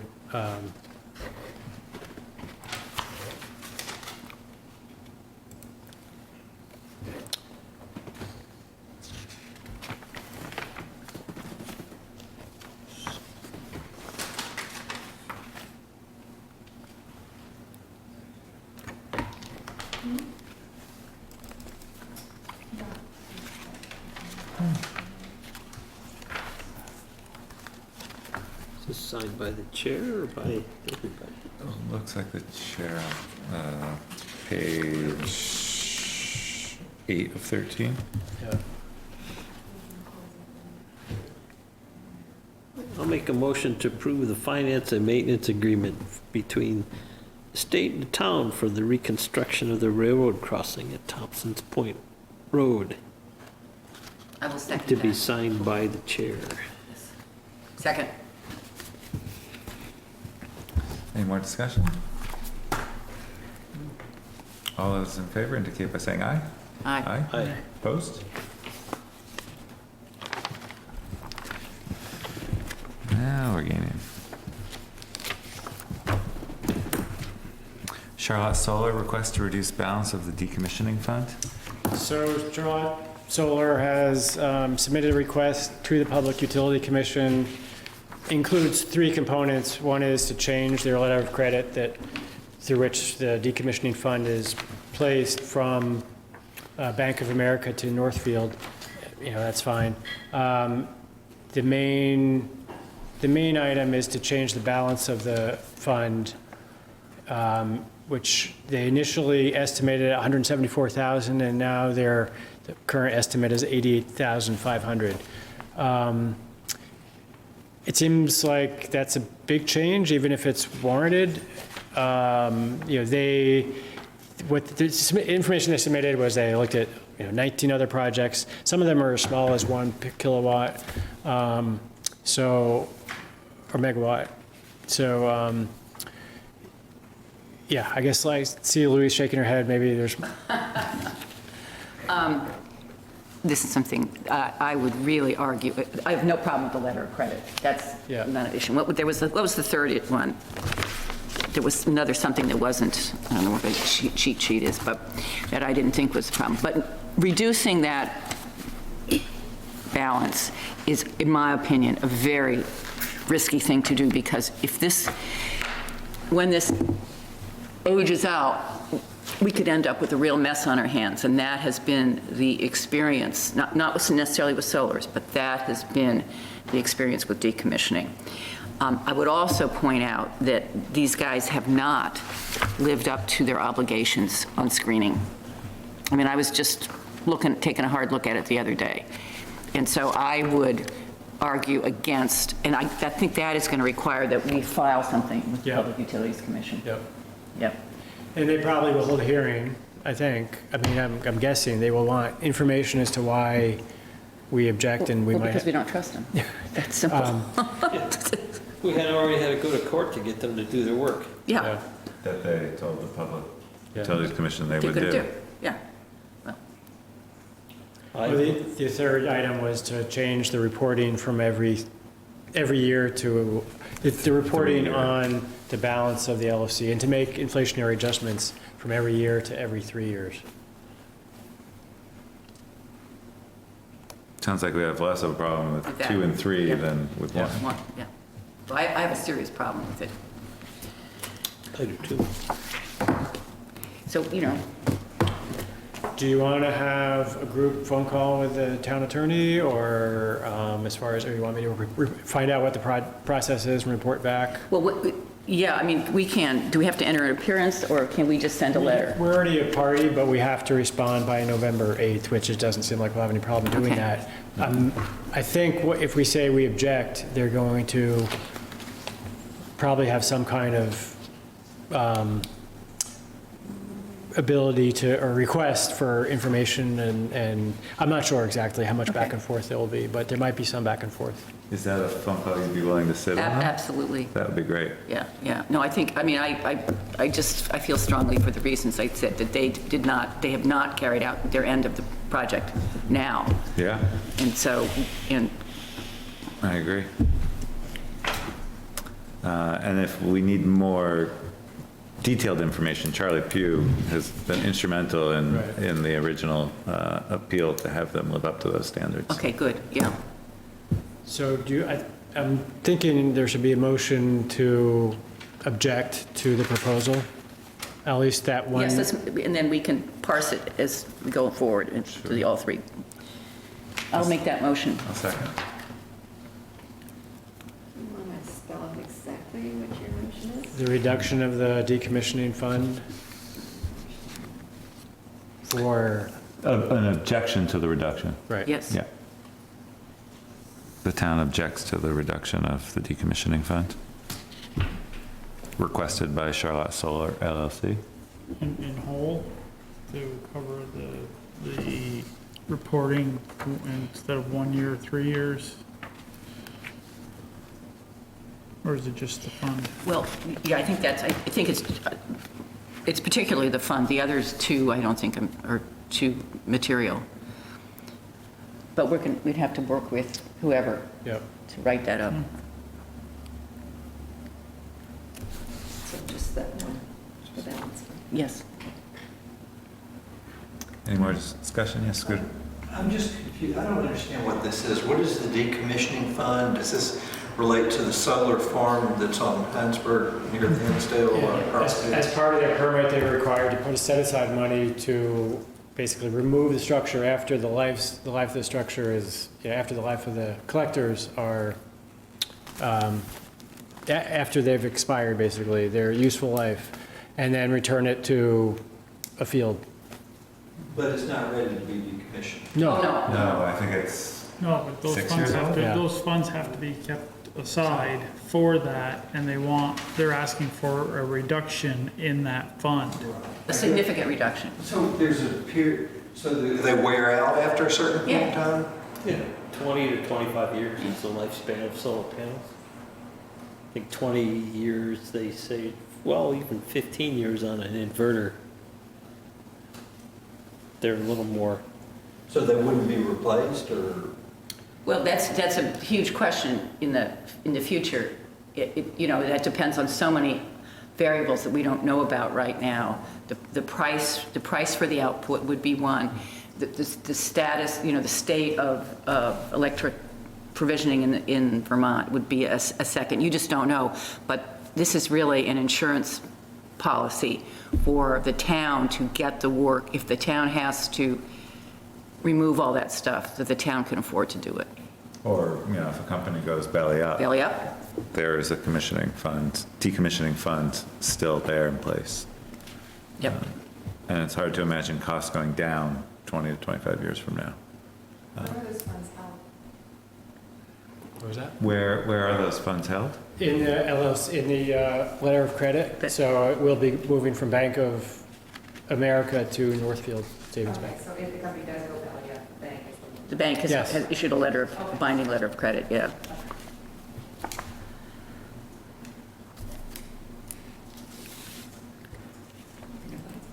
All those in favor indicate by saying aye. Aye. Opposed?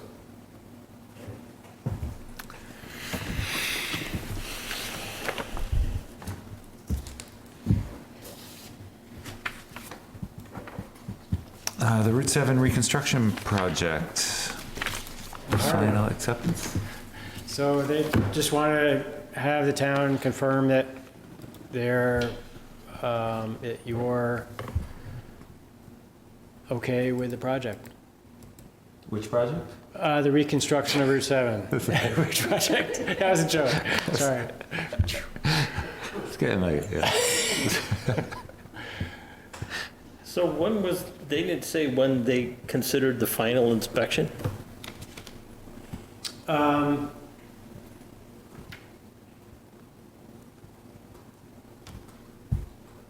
mean, in terms of when they invited the town, I know there was a couple inspections and I showed up and I had some objections. Right. And they basically told me that shouldn't worry about it. What they did at State Park Road, the road was blank wide. At State Park Road, they decided to add a left turn lane after they already had the line of the road done. So that pushes the shoulder, which is normally 10 or 12 feet throughout the whole thing, to at the intersection of State Park Road to only being 2 or 3 feet. The other problem with it is the normal highway has, I believe, don't know for sure the numbers, but the comparison stands, a 1% slope from the center line to the edge of the lane, and then when it gets to the shoulders, it's an increased slope to like 3%. So what happens is a gentle curve that turns at State Park Lane, the northbound traffic is on a slope like this, and as it goes around that curve, now it's on a steeper slope right in front of an intersection with very little shoulder. There's already been one truck that's gone off the road there, and the driver's response was, I don't know what happened, I just went in the ditch. I had told people at the state that I don't think that's a safe situation. They told me there was nothing to do about it. I think that was the final inspection that you attended. I think that was right. So we made an objection at the final inspection, and they said, But this, Too bad. What is the significance of this, Dean, final acceptance? I mean, can we say no because of the problems that Fritz has outlined? I think Not gonna accept it? Yeah, if you don't receive the completed form back within 30 days, the assumption is that the project has been accepted. I guess I don't know the options for sending back a letter saying. When did the 30 days run? It's dated October 15th. Yeah, so I would say from that point. November 15th. Yeah. Fritz, if that's serious, I mean.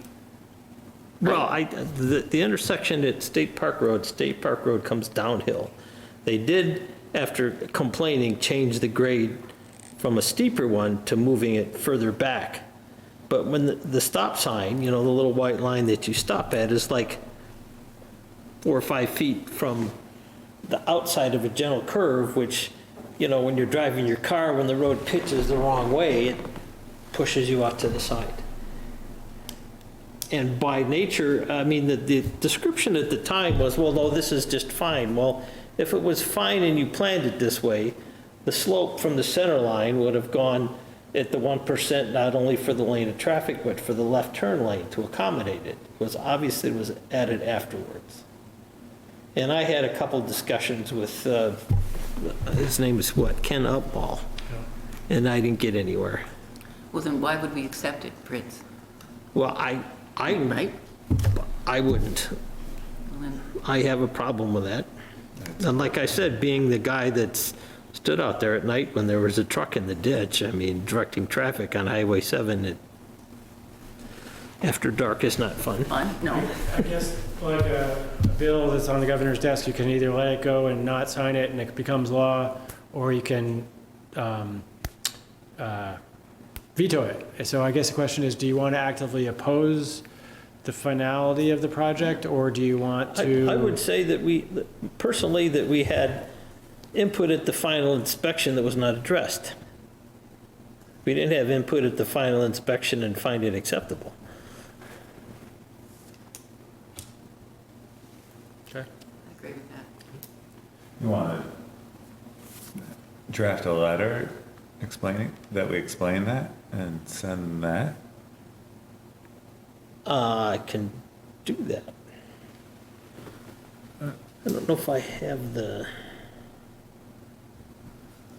I can find the date of the meeting, I'm sure. Yeah, or, I mean, you know, maybe that's something that you could draft with Dean? I could. Wonder if it's appropriate to talk to this person, Douglas Bonal. Yeah, I haven't heard that name before. I haven't heard that name before either, which may be part of the plan. I guess the thing to do would be to tell them that we have an issue that wasn't addressed at final inspection, and we want to know how to proceed. Yeah, and we're not signing off on this, and make sure. Yeah. And then, yeah. Do you want a motion on that? I would move that we not have final acceptance for this project and communicate that directly to V-Trans. V-Trans, exactly. Is there a second? I second that. Any more discussion?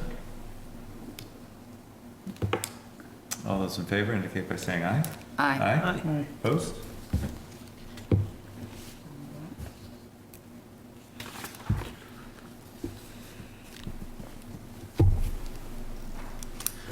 Observations from the site visit to the town property and plan the next site visit. I want to thank Matt for taking all the garbage away. I would like to thank Louise for Picking up all picking the it up and putting it in my truck. And it was a lot of garbage down at the beach. Yeah, it was unseasonably warm weather. It's too bad there wasn't poo-poos and beers, as they say. We thought when we picked up all the beer bottles, there was a whole thing of beer bottles. We picked up the potty, which There was actually a head meant for a boat A porta potty on from the a beach. boat that had It must have ashore. washed up, so. we picked it up. Did some cleanup. If you want to take a look at it, it's in his truck. You don't want to take a look. It's in the bed. Matt got it? Yeah, Matt's got it. Tag on it. That's why you got the present? Yes, it is. Yeah. We're looking for volunteers for photo ops. We looked at the site for potential ramp access down to the beach, revisited that, and looked at potential siting of a pétanque court, is it, if I'm saying the We just pronounced term that right? correctly. It's like bocce ball, but But French instead of Italian. A similar game. The rec commission is looking at siting that between the bathhouse and the volleyball court. just their idea was that it might draw more older people to the beach because it's a game favored by older people. And he looked right at me when he said that, but I didn't take it personally. They mentioned a paddleball court. Yeah. And I mentioned, I think after, why I was later than everybody else, that once upon a time we had, somebody made a site plan. And since then, we've had a wetland delineation, we've added the playground, we're talking about adding a pétanque court, maybe a paddleball court, that all this stuff needs to be incorporated into the plan for any number of We reasons. didn't discuss the parking. Oh, yeah, no, it's a council. And we did not have time for that parking, although we looked at it right at the end. And it seems like to me that the rec commission is doing an awful lot of, we want this, we want this, we want this, and they've got, seems to, like they've got a lot of irons on the fire. I think it'd behoove them to try to concentrate on, one, keeping up what we have, and two, moving forward in a more orderly fashion, instead of just throwing all this stuff out there. Well, and keep track of it on a plan, since somebody probably has it on a CAD program, like the wetland, where it actually is. So when you decide you want to move the volleyball court, it's like, oh, wait a minute, this is in a wetland buffer. But the two, I mean, that stuff, we have the information. It should all be kept in one document or one plan, so when anything happens in the future, you're not doing something that you already know is, like the wetland determination lasts for 5 years. 3 years from now, when they say, well, let's put this in, oh, we're gonna have to do this. Well, you already did it. So it should be a historical document that tells where things are. And in the future, if you want to add something, there's, you can see on a plan the setback for the septic mound, the wetland, the building, the parking, what's not there. And it starts from scratch every time you decide to do a project. It should just be an overlay or an add-on situation. Well, I'm just trying to make sure that they keep all this stuff in kind of an orderly fashion. I mean, they've already taken out of order the money for the tennis courts. It went towards the playground. And are they going to fix the tennis courts? Do they want to keep the tennis courts? And the other thing is we have these other things there. What happens, what approval do we get from our rec director for doing any of these other activities? If they're anything that's going to be, controlled kind of by the rec director, like the tennis courts and the pickleball and the other things. So is this what the rec commission is deciding on, and may change the rec director's workload? Well, it can't, and I don't think they were planning to decide on anything. This was just kind of here's a blue sky idea, here's a, without, but I agree with Fritz, we need a plan. And well, right, and I'm just trying to. You're saying the same thing. I'm saying the same exact thing, but I'm just not looking at the picture as a whole of, like Fritz is saying, well, we need our whole plan. My thing is to tackle things in kind of an orderly fashion, so that things can be incorporated into whatever the rec director may have to do, whatever the rec commission may have to do, and keep up because right now they're kind of the operators, or the operators of the facility, or at least maintainers of the facility. So Dean, can we ask you to find out, is there a plan? And well, there was one that Charlie created. At the end of my discussion with the bill, he was going to talk to Nicole about contacting. Right before you came on the board, I think around this time last year. Yeah.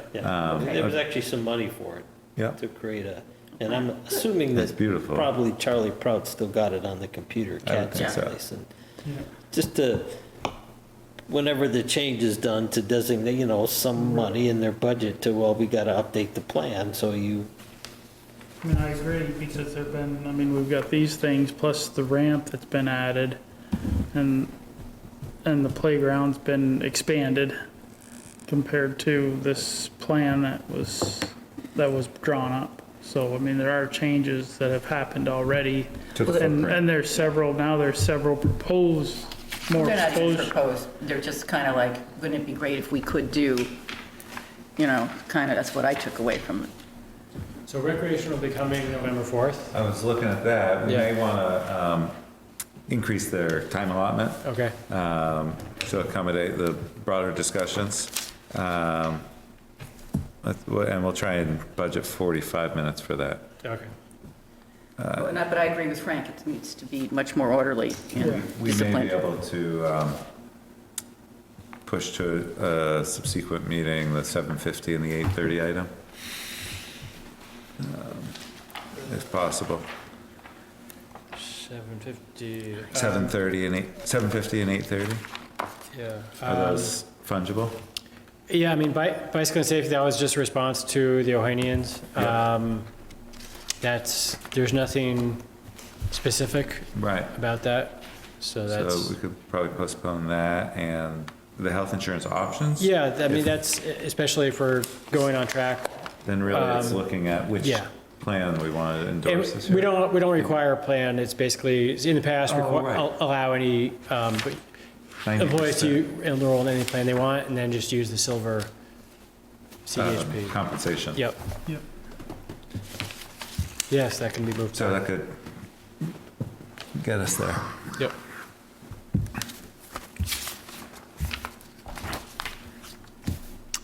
Minutes from October 14th? I just have two minuscule things. On line 72, Oh, is there a motion? oh, I'm sorry. Motion to approve the minutes of October 14th as may be amended. I'll second that. Now go ahead. Okay, thank you. I'll get this eventually. Line 71, there's a typo. It should be, say, he purchased the property. And line 72, I think it would add clarity if we added June 2019. Say that again, please? Sure. That was the second one? Line 72, just add 2019 after June. June 2, yeah, got it. Yeah, just for clarity. And then on 80, this is just a meeting between Josh and the Trails Committee will be scheduled. Is that a new sentence? Or? No, it just insert after meeting between Josh and the Trails Committee. Sorry, is that the same line or different? Well, it won't be the same line by the time you put it in there, but. After June 2019?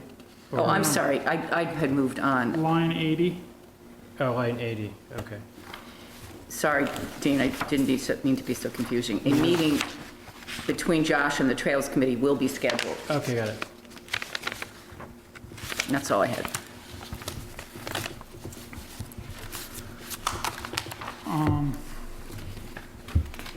I had two things. On line 228, am I near the end?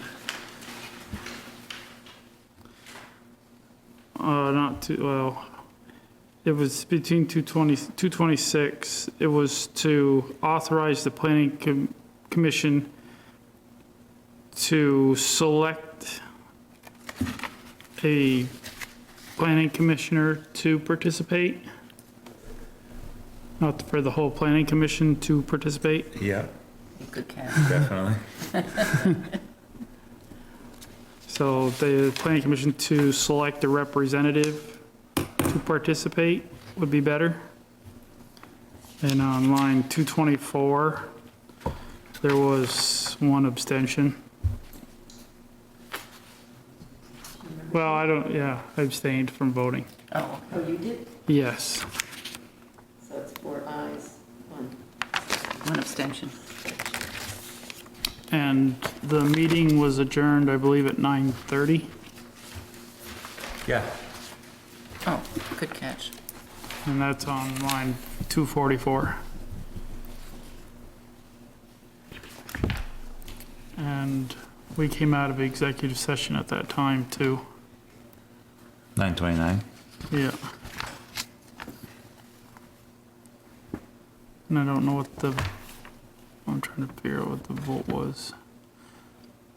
To come out of executive session? To come out of executive session and to end the meeting. If 5 went in, definitely no action taken. But if 5 voted in, I think we were all there when we left. I would assume so. Yeah. Yep, they were. So.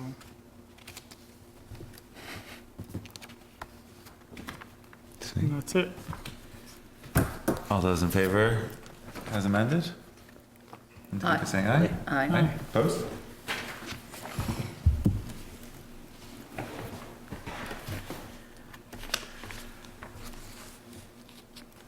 Select board updates?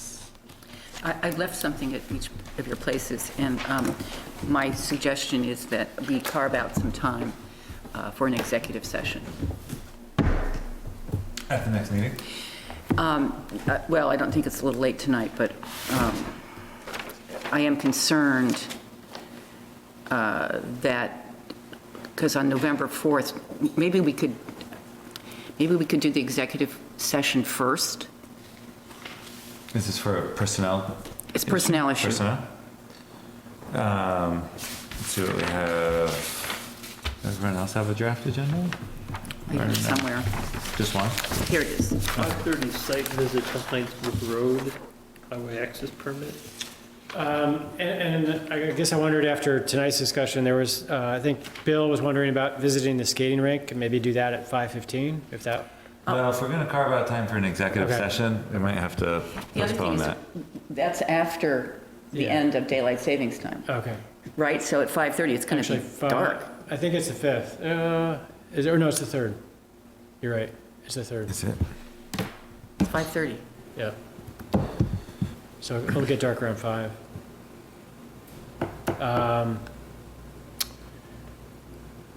I guess if you can make that site visit, otherwise, well, I'll change it to 5 and, or 5:15, and then come back here for executive session? That's up to, I mean, Frank's one, it's got, might have a time constraint. Yeah, I'm not gonna be able to get anywhere until 5 o'clock. So site visit at 5, and then back here at 5:15 for executive session, or 5:30. Make it 5:30 so that Frank can, whatever time you say for Frank. I can be somewhere at 5 o'clock in town. Okay. And To you get, want? to get to a site visit. Okay, you want to make it to that one? Okay. So maybe you want to say 5 o'clock site visit? Okay. If that works. And then 5:30 executive session, personnel issue? Yes.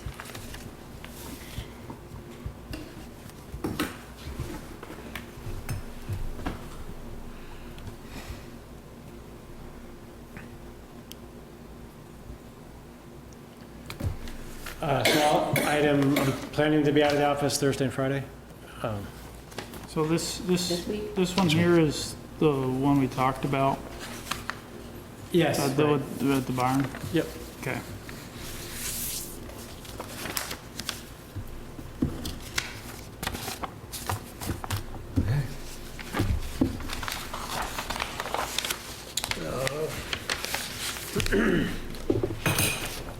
Village wastewater committee update.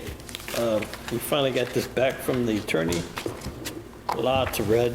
We're trying to get a meeting for the committee to read all of these and comment on any of the attorney's corrections, if there are any.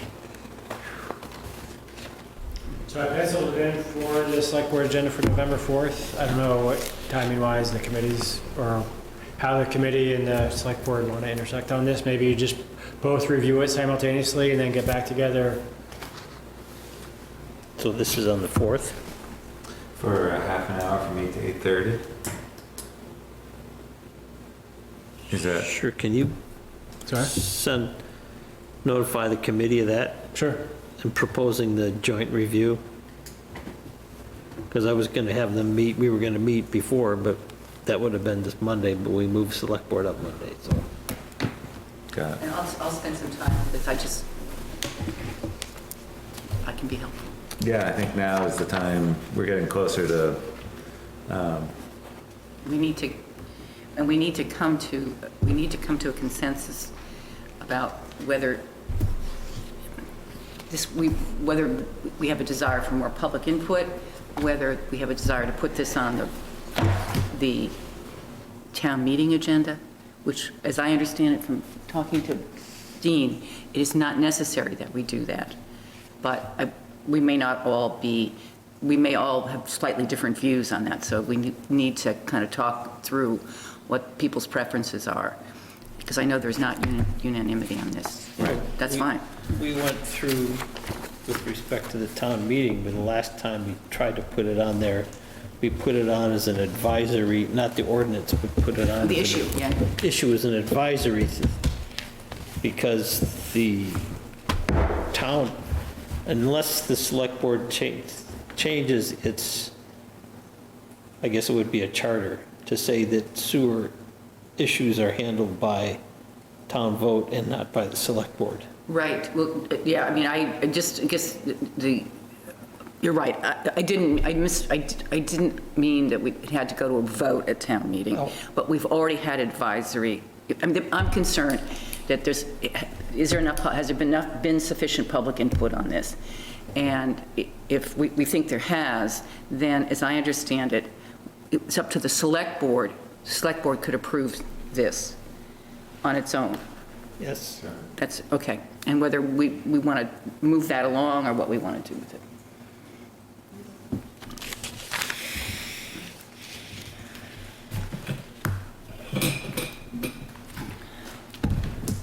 Great. Yes. Isn't the vote on the town plan on November the 5th? Yes. That's town plan. This would be the sewer ordinance. No, my Oh, yeah. question is, because you also announced that you're going to have an informational meeting here on the 4th. Right. And aren't we talking about a select board meeting on November the 4th? Yeah, it's a regular meeting on the 4th, and the hearing for the town plan is part of that meeting. From 6:01 to 6:10. Oh, okay. Sometimes it works out convergently that way, not often. And so on November 4th, you're going to jointly review the feedback from the town attorney? Is that? Yes, and I'm looking at doing that later in the meeting. Okay, so Right? the Yeah. wastewater committee comes and reviews it with you guys? Yeah.